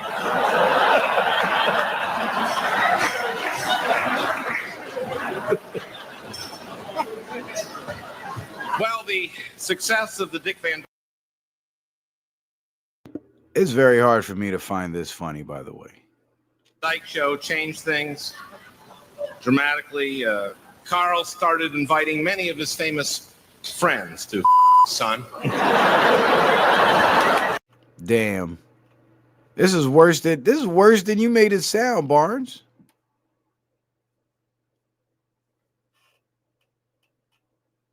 This is worse than you made it sound, because I said that too Monday night. Remember where I said it's possible that they were, somebody in that house was molesting that boy, or they were pimping him out to other celebrities. Like, remember when I said that shit?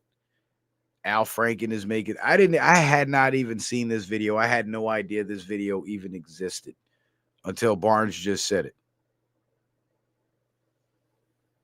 Barnes says that's why they're trying to scrub it from the internet. Well, it's going to be recorded on my YouTube show now, so I'm going to play it once. It's only a minute long, so now that I've cut into it, I'm going to let it play out now, and then I'm going to play it back again, so it'll be saved, and you guys can clip it and post it.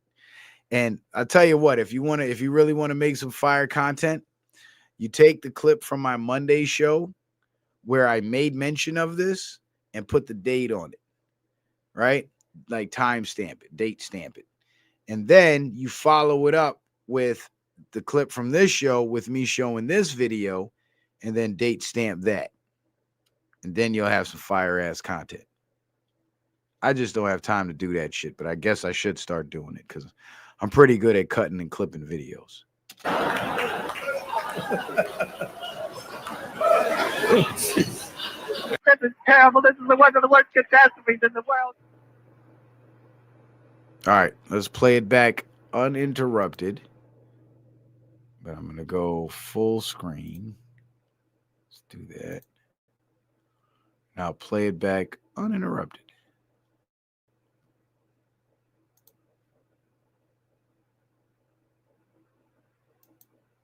This is terrible. This is one of the worst catastrophes in the world. See, as a baby, Rob was routinely beaten by his father, Carl. On a typical night, Carl would slip into Rob's bed,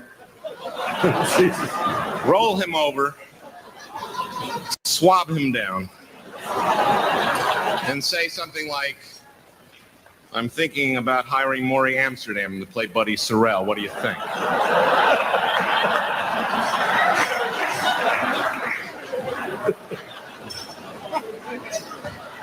Well, the success of the Dick Van Dyke Show changed things dramatically. Carl started inviting many of his famous friends to son.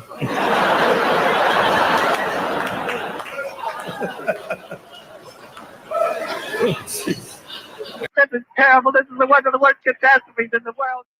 This is terrible. This is the worst. Man, that was painful to watch. Ooh, boy, that was painful to watch. Good grief. Good grief. Barnes, thank you so much for that clip, bro. Thank you. Thank you. Thanks a million. Because that was just perfect. Just perfect. That showed everything that I said on Monday night. And I would assume you were here Monday night.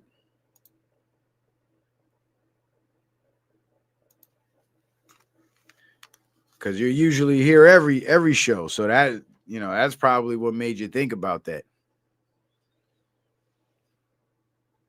Yeah, Latrice. Latrice says they're laughing, but it's disturbing. Barnes says, and remember, Franken got ejected from Congress from groping a woman. Yeah, on the plane while she was asleep, and the dumbass took pictures of himself like grabbing her titty and shit while she's asleep. That was wild. That was wild. Sitting member of Congress playing games like that. But you see, he's from that 70s, 80s generation that grew up tough where people didn't get offended. Women didn't get offended by that kind of shit. But he tried to relive that old school nostalgia. Because here's the thing. I saw the pictures, and it genuinely looked like he was trying to get some feel-ups. But in a perfect world, she would have woke up and laughed it off. Like, oh, you clown. You ain't never gonna get this coochie, right? Some shit like that. Instead of it being, oh my God, criminal case, lawsuit. You know what I'm saying? And he thought shit was sweet. Like he thought he could play like that. But not in the, and it's funny because he thought he could play like that in the very same world that his political party created, where it's believe all women, male chauvinism, toxic masculinity, every interaction between a man and a woman is sexual assault. You know what I'm saying? Like Me Too, in the Me Too era. And he thought he could play like that. Yeah, I remember that shit. And I remember thinking that too, like this man is an idiot. His political party helped spearhead the Me Too movement and create this Me Too era where, you know, anything's considered sexual assault now. And he actually does something that can obviously be interpreted as sexual assault because there's no other way to see it. And thought he'd be fine. Thought it was okay. But Democrats are idiots. They're laughable. Now, this is the part that scares me because as idiotic and as laughable as they are, the crash outs are dangerous. AP News reports Ford charged with plotting New Year's Eve attack in Southern California, prosecutors say. And you know why they were plotting it on New Year's Eve? One, that's usually when there's large gatherings of people. Excuse me. And two, the fireworks will help mask the sound of the explosions and the gunfire. That's another reason why I hate holidays. I hate the 4th of July and I hate New Year's Eve because I've had a lot of beef in my life in my younger years growing up. And there was always every 4th of July and New Year's Eve, I made sure that instead of popping fireworks only, we were popping fireworks and shooting our guns. It was a thing in Orlando. And what we would do is pop. Of course, you could tell the difference between the gunshots and the fireworks, but we didn't really care. We figured as long as there were no visible shell casings and nobody got caught with a gun in their hand or a gun visible when the cops show up, we could always have plausible deniability and there wouldn't be anything they can do about it. So we felt relatively safe in our backyards shooting our guns. But the real reason why I did that is because those were the 2 times a year that you could fire your own weapon on your own property. And what we would do is we would shoot it into the ground, like not straight down, but at an angle. But we would make sure those bullets land in the dirt. And that was the 2 times a year we get to shoot our own guns. And my second reason for doing that was, well, at least I have an operable loaded firearm in my hand. So if some shit was to pop off, I'm at the ready.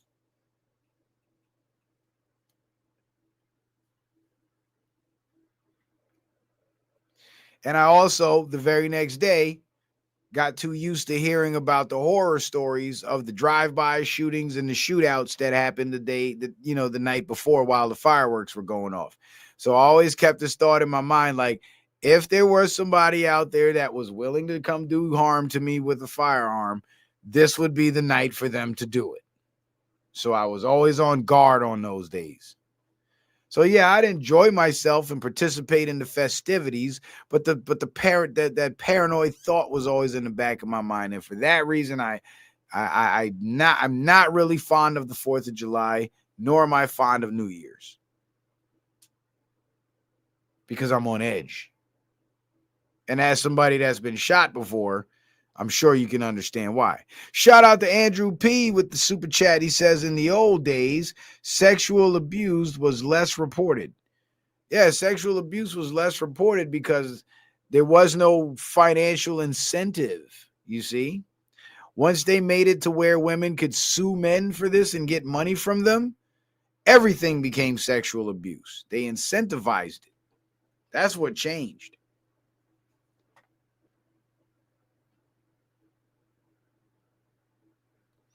But Let's look at this article because I'm curious to know who these crash outs are and what information they might have on these crash outs.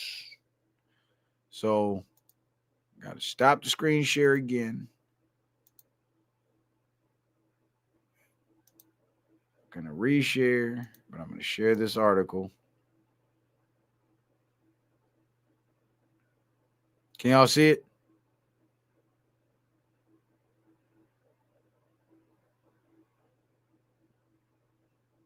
Man, that's a hell of some lag right there.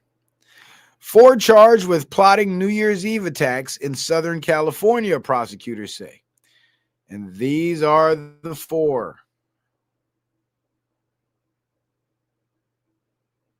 It's funny how it's 3 chicks and 1 dude. And I bet you that dude ain't smashing none of these chicks. I guarantee it. He probably wants to smash them. He's probably like madly in love with one of them, but he's too much of a cuck to say it, so he got friend zoned.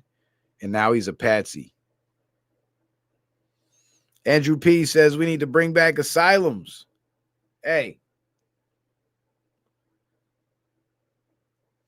I don't think we need asylums, Andrew P. Because here's the thing. Once we recreate that system will have to come with some parameters and rules and requirements for certain people to meet in order for us to agree to institutionalize this person as a society. You know, kind of like prison, right? You got to commit a crime to go to prison.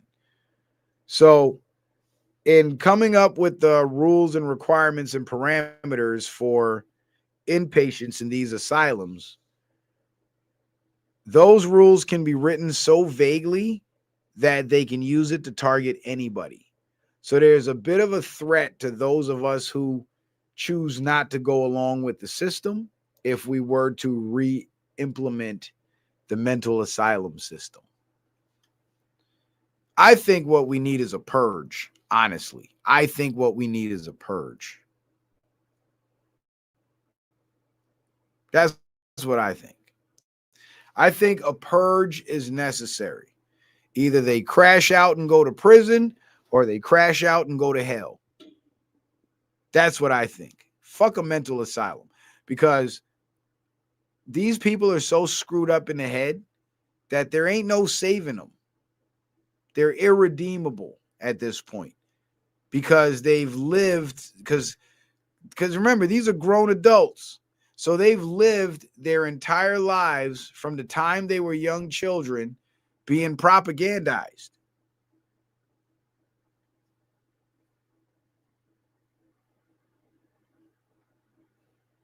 And they've grown up to become literal wind-up toys for the establishment, whether they know it or not. So there ain't no fixing these people. There ain't no saving these people. And if I'm going to pay my tax dollars to have them housed, I'd rather have them housed in a fucking cage with the rest of the animals than housed in some mental asylum where they get to live a bit more cushy life. Fuck that.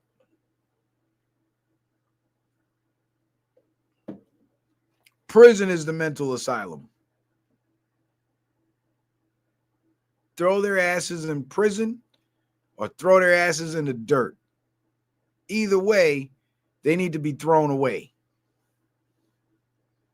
So I'd say we need a purge. Like a real live purge. Like the movie Purge. Los Angeles, Associated Press. Federal authorities said Monday that they foiled a plot to bomb multiple sites of 2 U.S. companies on New Year's Eve in Southern California after arresting members of an extremist anti-capitalist and anti-government group. You see how they refuse to call them communists? They're Antifa. That's who they are, Antifa. And they pretend to be anti-government while they work for the left wing of the government.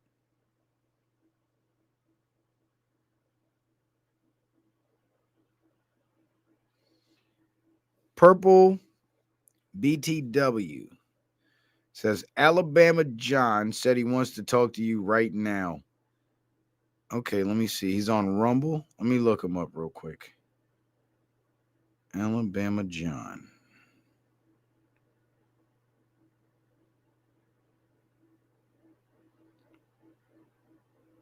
Okay, he's got a commercial playing. See what this guy's talking about. Oh, it's another commercial. And why is it muted?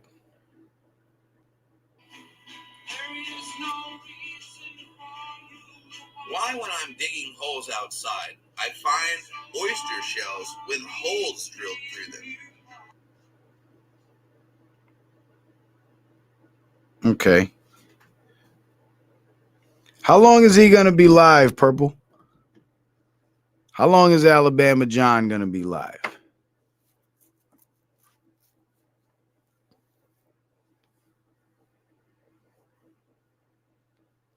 So I'll tell you what, guys. I'm going to read these two articles, and then I'm going to bounce over to Alabama John's channel and see if I can, get on his show. And if I can restream it over here, and by golly, I'll restream it over here. So let's get through this article and see what this story is about, because this is domestic terrorism, and they're part of a group that sounds a lot like Antifa. The 4 suspects were arrested Friday in the Mojave Desert, east of Los Angeles, as they were rehearsing their plot. First Assistant U.S. Attorney Bill Essayli said during a news conference. Officials showed reporters surveillance aerial footage of the suspects moving a large black object in the desert to a table. Officials said they were able to make arrests before the suspects assembled the functional explosive device. In the criminal complaint, the 4 suspects named Audrey Eileen Carroll, 30, Zachary Aaron Page, 32, Dante Garfield, 24, and Tina Lai, 41. It's always some old hag hanging out with them. They are all from the Los Angeles area, Essayli said. Officials did not describe a motive, but said they are members of an offshoot of a group dubbed the Turtle Island Liberation Front. That's another Antifa subgroup, if you guys didn't know. The group calls for decolonization, tribal sovereignty, and the working class to rise up and fight back against capitalism. These guys are idiots, according to the criminal complaint. The term Turtle Island is used by some indigenous peoples to describe North America in a way that reflects its extensive outside of the colonial boundaries, but in place by the U.S. and Canada. It comes from indigenous creation stories where the continent was formed on the back of a giant turtle. So these are some communists, and they're using a lot of terminology that Brother Sanchez uses, and I think this is in an effort to demonize that group of people. The people who are, anti-government. But they're peaceful. But no matter how peaceful you are, when your group gets large enough, there's always going to be some crazies and some crash outs. Officials also found Free Palestine flyers at the desert campsite where the suspects were working with the bomb-making materials. The charges against each suspect include conspiracy and possession of a destructive device. Essayli said additional charges were expected in coming weeks. The 4 suspects' attorneys did not immediately return requests for comment, and the Associated Press was unable to reach family members. AP also sent Turtle Island Liberation Front's social media accounts messages asking for comment, but did not get a response.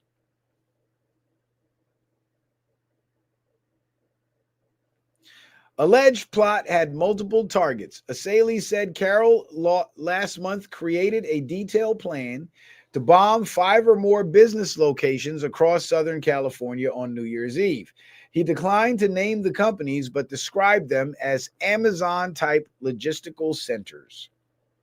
Carroll's bomb plot was explicit, Asalee said. It included step-by-step instructions to build IEDs and listed multiple targets across Orange County and Los Angeles. The plan included planting backpacks filled with complex pipe bombs that were said to be detonated simultaneously at midnight on New Year's Eve at 5 locations, according to officials and the criminal complaint. New Year's Eve was identified as an opportune time in the plan that stated fireworks will be going off at this time, so explosions will be less likely to be noticed, according to the investigation. See what I say? Did I not just say that? The 8-page handwritten plan titled Operation Midnight Sun stated more locations could be added. The locations were identified as property and facilities operated by 2 separate companies tied to activities affecting interstate and foreign commerce, according to the complaint. 2 of the group's members also had discussed plans for future attacks targeting immigration and customs enforcement agents in vehicles with pipe bombs in 2026, according to the criminal complaint. Carroll noted that would take some time. That would take some of them out and scare the rest of them, according to the complaint. The plans were discussed both at an in-person meeting with members in Los Angeles and through an encrypted messaging app, Asalee said. Bomb-making components found at campsite. Photos included in the court documents show a desert campsite with what investigators said were bomb-making materials strewn across plastic folding tables. The suspects all brought bomb-making components to the campsite, including various sizes of PVC pipe, suspected potassium nitrate, charcoal powder, sulfur powder, and material to be used as fuses, among others, the complaint states. The plan included instructions on how to manufacture the bombs and also how to avoid leaving evidence behind that could be traced back to the group, officials said. The suspects recently had acquired precursor chemicals and other items, including purchases from Amazon, according to the complaint. The FBI moved in last week as they rehearsed the attack in the desert near 29 Palms, California, officials said. Well, that's right near a U.S. Marine base. There's a U.S. Marine base in 29 Palms. They had everything they needed to make an operational bomb at that location, Asalee said. Authorities issued search warrants and found posters for the Turtle Island Liberation Front at Carroll's home that called for death to America and death to ICE, Asalee said. In Page's residence, police found a copy of the detailed bomb plan, he added.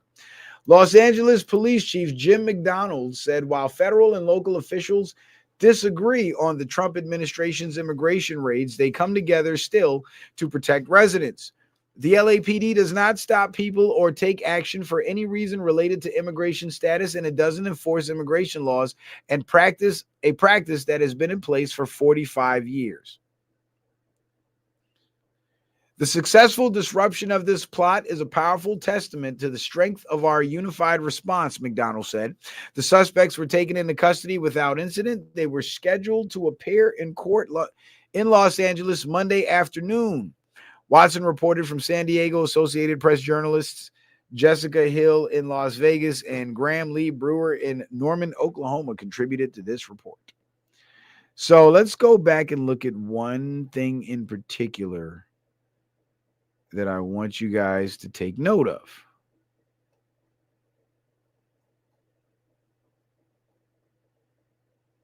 Their ages. What the fuck is this? What is this shit? How do I get this off my damn screen? Vanguard, go away. Oh, there you go. Go away, Vanguard. We don't care, Vanguard. Vanguard, these nuts. Fucking Vanguard. All right. So Audrey Eileen Carroll, 30 years old. Zachary Aaron Page, 32. Dante Garfield, 24. And Tina Lai, 41. So 30, 32, 24, and 41.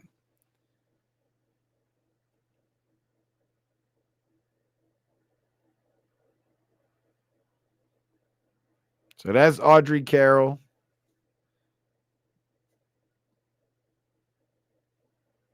That's Dante Garfield. This one doesn't have a name on it, but I'm pretty sure that's the old bitch. And this one. So they're relatively young, except for the old hag, Tina. She's 41. Well, she's not old because only 3 years older than me. So let me stop calling her old because that reflects poorly on me. But she's the older one of the group. And this is what happens when you're a Democrat and you're a liberal.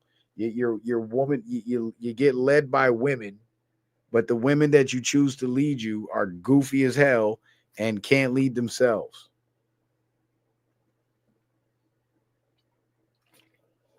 So you follow these women and they lead you straight to hell.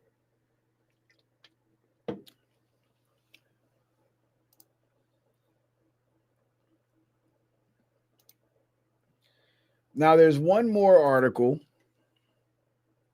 that I wanted to go over with you guys.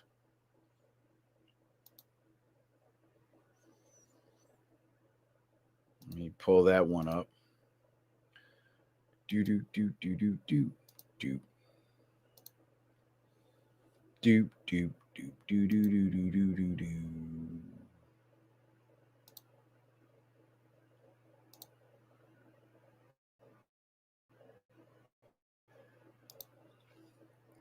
This one from the Associated Press. Trump administration says White House ballroom construction is a matter of national security. Now, why would that be? Why would that be? I don't know. Maybe if I had my guess, it's because it's being built for some other reason other than being a ballroom, or they could be some sort of top secret infrastructure being installed. Or it could be a demonstration of Tartarian architecture being built right before our eyes. But in past administrations, when they would say national security, we knew they were full of shit. But when the Trump administration says national security, that's on a different level. It really is national security. And when I saw this headline, it caught my attention because if in fact this ballroom is going to be used as a courtroom for the treason trials, that's what I'm going to call it, the treason tribunals, then that would fall under national security because it's being built for military purposes.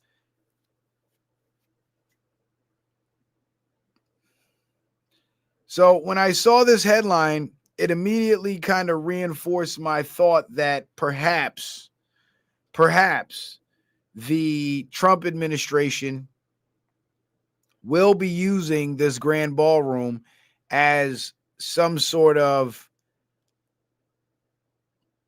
some sort of facility for these treason trials. Because you have the Trump administration saying it's a matter of national security. You got the Democrats freaking out, losing their minds, trying to pass legislation to stop the construction of the grand ballroom, which makes absolutely no sense. And the third factor that most people tend to overlook is the fact that Trump is using private money to build this grand ballroom. And if he's using private funds to build it, that means the rules and parameters that surround government-funded, taxpayer-funded buildings that have been constructed with taxpayer money, not all of those rules and parameters would apply to this specific building.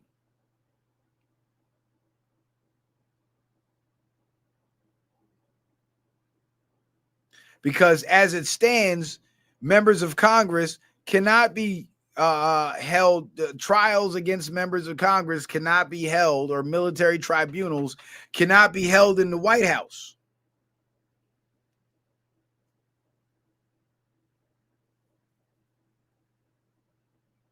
Because the White House is a government-funded facility. It must be held in a government-funded courtroom. But if the East Wing of the White House, that's going to become the Grand Ballroom, is not government-funded, it's private-funded, it's privately funded, then guess what? It can be called a courtroom at any point in time, and it can be used as such because it's not a government. It's technically not a government building, but it is a government building. It's privately funded, but publicly owned. So that puts it in a legal gray area where it can be used and the case can be made for the use of this facility as a courtroom.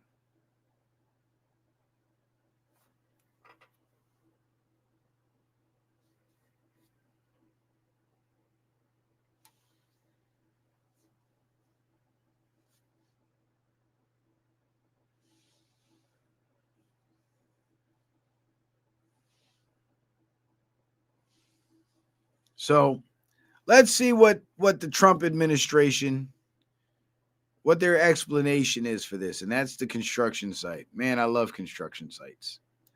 There's just so much action going on, you know, all these cool machines working. I love it. I remember being a little kid and me and my friends would be outside and we'd have our little construction toys, little excavators and backhoes and dump trucks and shit. And we'd like make a spot in the ground like that and dig up the dirt and start just moving dirt just for the hell of it. Cause well, we doing construction, building some shit. I remember them days, man. And then I see my sons doing the same thing. And it's like, oh man, I know the feeling, guys. I know the feeling. Get in that dirt. But anyway, Washington Associated Press.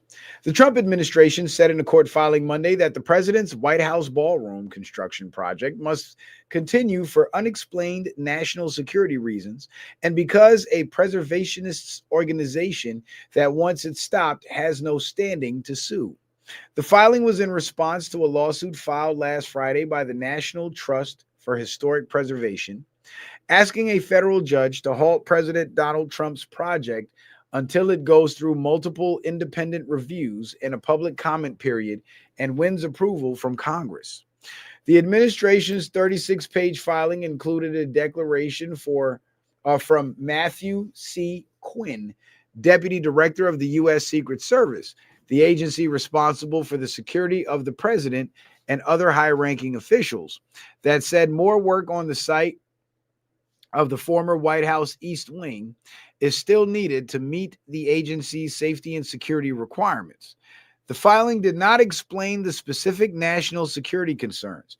The administration has offered to share classified details. The administration has offered to share classified details with the judge in a private, in-person setting without plaintiffs present. The East Wing had sat atop an emergency operations bunker for the president. Quinn said even a temporary halt to construction would consequently hamper the agency's ability to fulfill its statutory obligations and its protective mission. A hearing in the case was scheduled for Tuesday in federal court in Washington.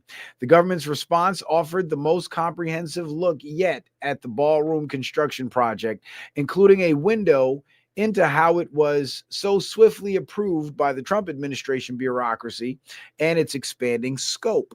The filings assert that final plans for the ballroom have yet to be finalized despite the continuing demolition and other work to prepare the site for eventual construction. Below ground work on the site continues, wrote John Stanwich, the National Park Service's liaison to the White House, and work on the foundations is set to begin in January. Above ground construction is not anticipated to begin until April 2026 at the earliest, he wrote.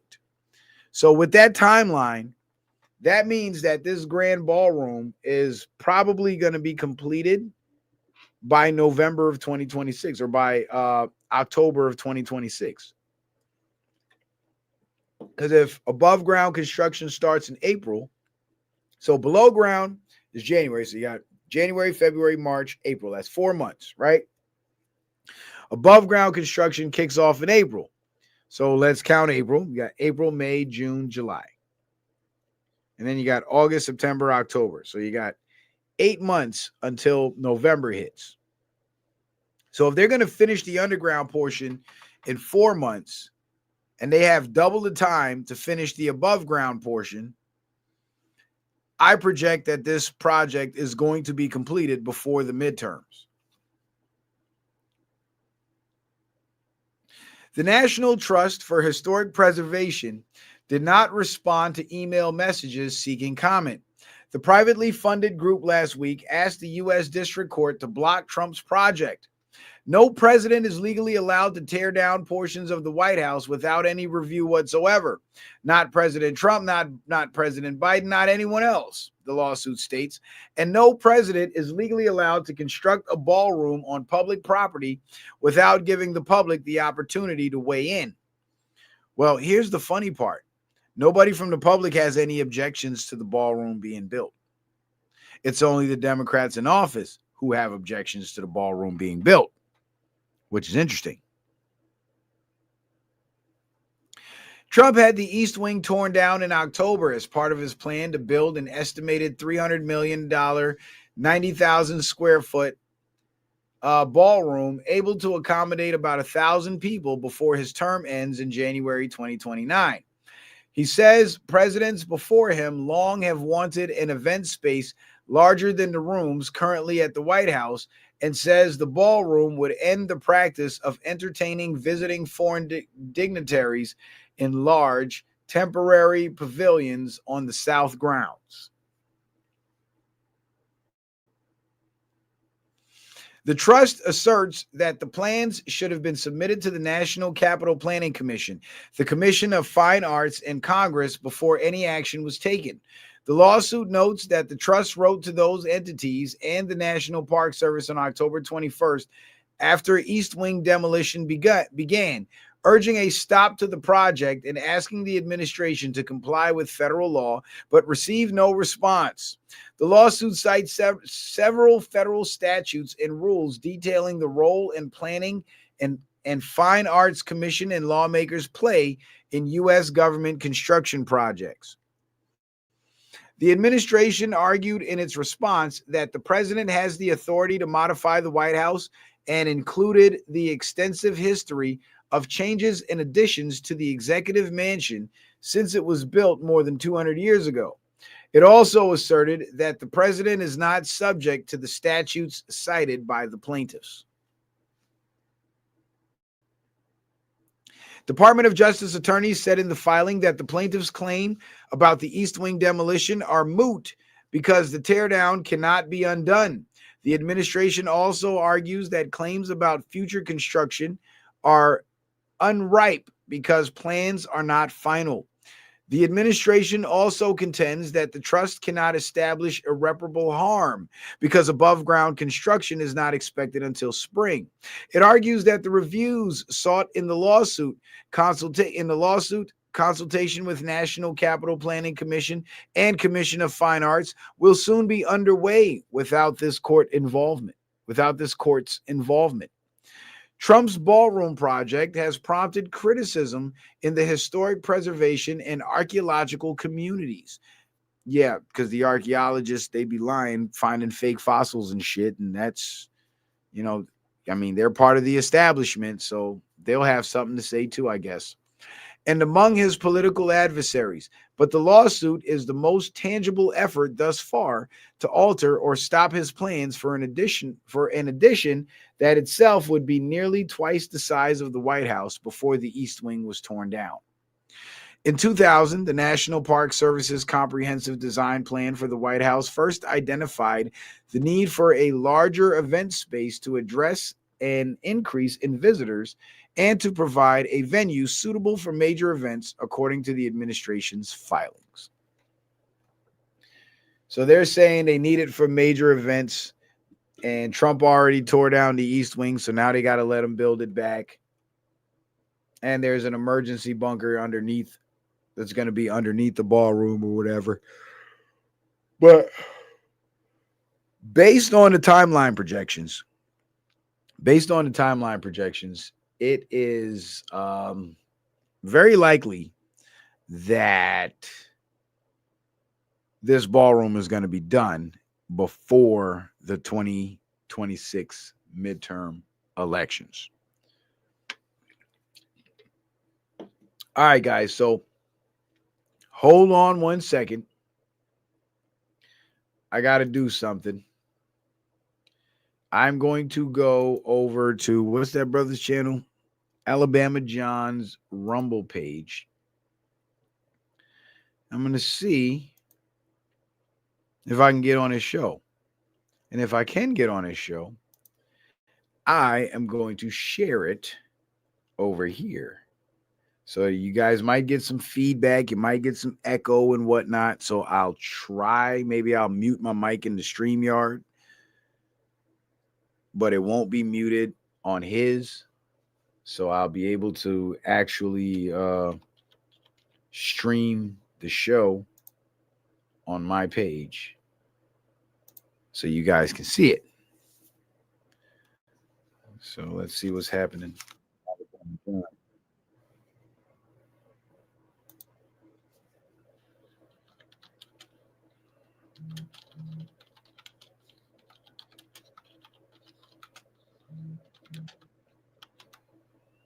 Why does my phone keep going off? What the hell's happening?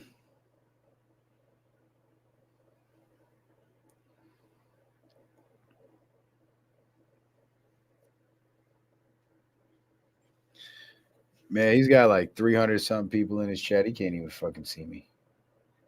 Maybe I'll send him a Rumble rant or something.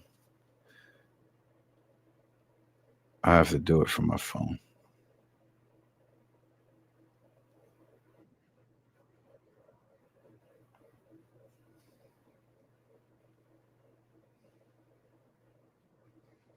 Hang on, guys. Just bear with me.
I have no idea what this guy's talking about, though.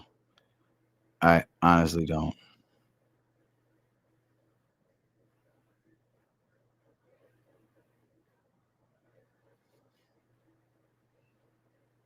Mm.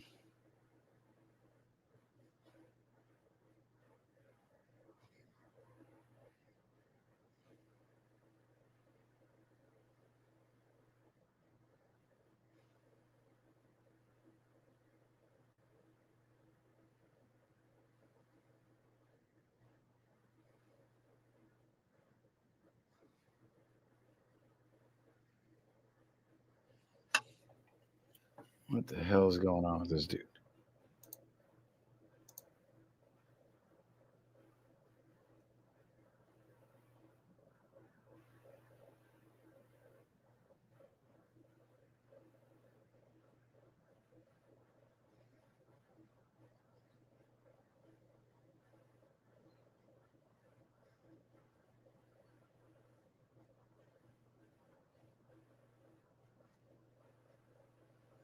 All right, I don't know how to get in this guy's chat. I don't know what the hell's going on.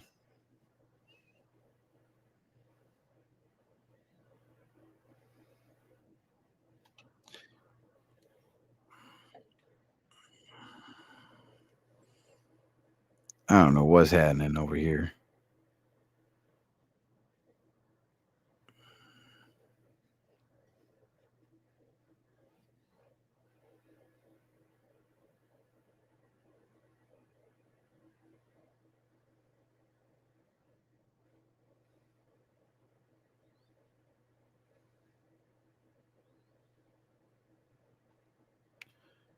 What the hell? Hold on, guys. I'm trying to figure this shit out here.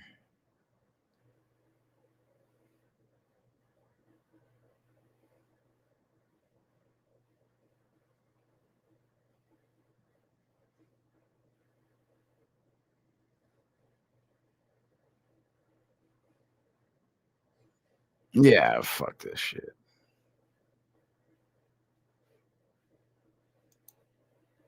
Yeah, fuck this dude. I don't know what the hell he's talking about.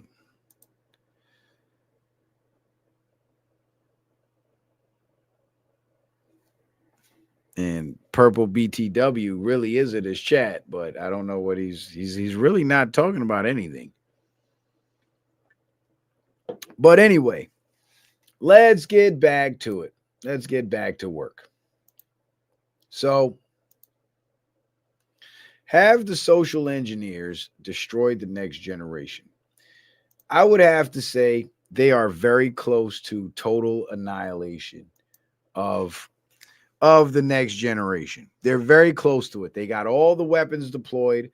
They got all the tools at their disposal to make it happen, including the very parents whose job it is to protect these children from the programming that are exposing their children to the programming.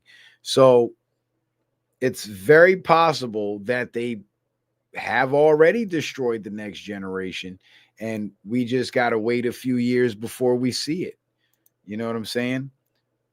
I hope that's not the case, but it very well could be. It very well could be, because we don't know. All we can go by is the statistics, right? Is the numbers.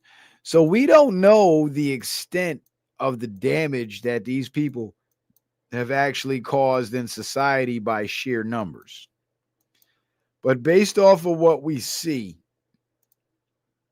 it's very possible that they have already succeeded. Like, think about the Thomas Massey Crooks kid, the kid that shot at Trump, that shot Trump in the ear or whatever, right? Assuming that whole situation was real, or assuming that he really showed up there in hopes that he'll get a chance to kill Trump. That kid was what, 20 years old? So that means, and it happened when, 2024 was when the shooting happened. So that means he was born in 2004. So that means from 2004 to 2014, in 2014, he turned 10 years old. You don't really start thinking about politics and watching the news until you're about 15, the youngest, maybe 17, but most people don't really get into it until they're out of high school and in their early 20s. And you don't really begin to understand it until you're in your 30s, right? That's why they say if you're not a liberal by the time you're 20, you don't have a heart. And if you're not a conservative by the time you're 30, you don't have a brain, right? So this kid was 10 years old in 2014. Obama left office in 2017. So he was 13 years old when Trump came into office. And from the time Trump came into office, what has the media been broadcasting? Trump bad, Trump bad, Trump bad, Trump bad, Trump bad, Trump bad, Trump supporters bad, Trump bad, Trump bad, Trump supporters bad. That's all they've been broadcasting. So from the time this kid was 13 years old, for the last 7 years of his life, that's all he's been hearing. So would it come as a shock that he would be ready and willing to take up arms and go shoot Donald Trump? Not to me, because he's been thoroughly brainwashed. He was literally born into a world where only one side of the story was being told. And he only got one side of the story, the same way how most of us only got the globe story and never got the flat earth story. Think about that. And think about how mentally ingrained we are in the globe earth idea, even though the flat earth seems to make a lot more sense.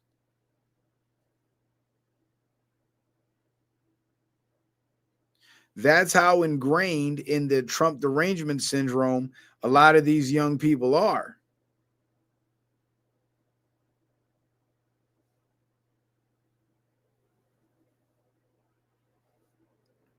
And the problem is not that they hate Trump, and if they start loving Trump tomorrow, that would solve the problem. That's not the problem. The problem is the fact that they have Trump derangement syndrome is due to their adherence to the mainstream media.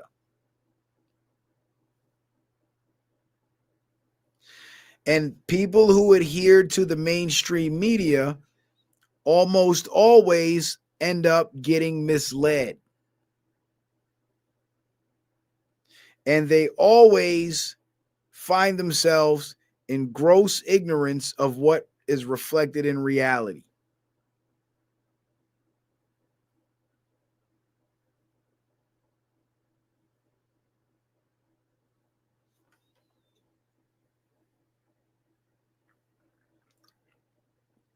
That's the problem.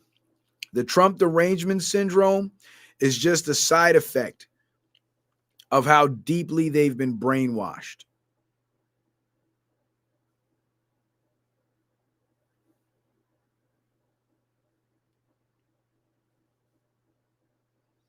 And you got the public school system that's packed full of liberal leftist teachers. Like, for some reason, every teacher in the public school system is a goddamn Democrat. I don't understand how all these people got in there, but then again, I kind of do, because whoever is in charge of the hiring and firing process, well, they get to pick and choose who they get to hire. So they're not going to hire conservatives. They're going to hire liberals and pedophiles, because they're liberal pedophiles themselves.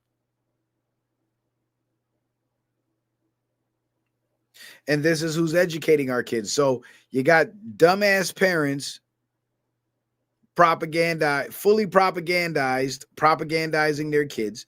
Then the kids go to school to get educated, and they're being quote unquote educated or indoctrinated by another propaganda zombie. So the kids are being further propagandized. Then they come home, they get on social media, or they go watch their favorite shows that are packed full of propaganda. They become propagandized through their media consumption as well. So there's no escaping it.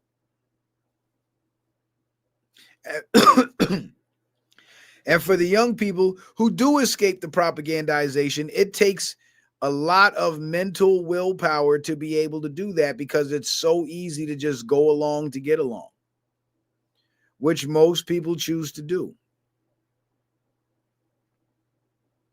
And that's why for the few who actually resist, it's deserving of the utmost respect. Because not only are they resisting a system that's rigged against them, a propaganda machine that's designed to lead them to self-destruction, but they're also resisting the social pressure that comes along with not following that machine, following that program.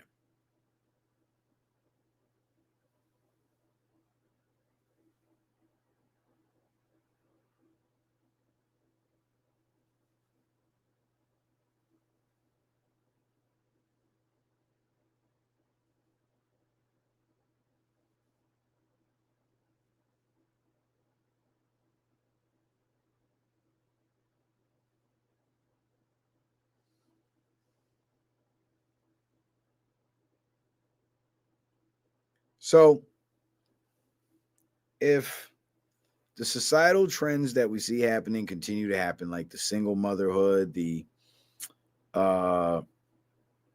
ain't shit baby daddyhood, the going to prison, the, degeneracy being continually promoted, the abortion continually promoted, Yeah, the next generation is going to be completely lost because they literally grew up in a synthetic world full of lies. Because everything the mainstream media was broadcasting about Trump as if it was reality was lies.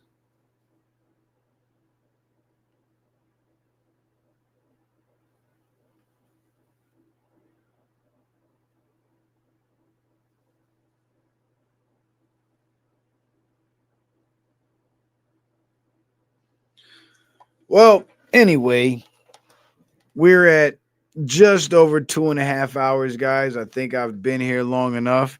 I got two supporters for the night. I got two supporters for the night. Andrew P on the super chat. Shout out to Andrew P. And my good brother Lee 14224 on the PayPal. Shout out to you, my brother. And anybody else that would like to donate and support the show, please feel free to do so. Please feel free to do so. We could use 3 more to get to the 5. You know, if you guys want to help me out there, that'd be awesome. But before you go, don't forget to go subscribe to the Citizen Man backup channel here on YouTube in case they zap me on Citizen Man TV. You will be able to find me on the backup channel. And of course, go follow me over on Rumble. My Rumble page has over 530 some odd videos. You know, 99% of it is long form content, and it's all information based, receipts, all that. Got the flat earth streams, the ancient technology streams, all that shit. So get on over to Rumble if you want to get some more of this knowledge, because Rumble is where it is at. And again, last but not least, anybody else that would like to support the show, the links are in the description box of every video. The links are in the pin to the top of the YouTube chat. And 2 of the tags are scrolling across the bottom of your screen as you're watching right now. All right. So I'm going to see this Alabama John guy. I'm going to go check him out a little more and see what's really going on with that. And if I do get on his show, what I'll do is I'll just fire up the live again on StreamYard. I'll probably have like a bullshit title, no description, because I'll have to do it quick. And I'll stream the show with Alabama John over here. All right. So for now, see you guys on the next one. Hopefully I can come right back with the Alabama John stream. But if not, I'll see you guys on the next one. Citizen Man out.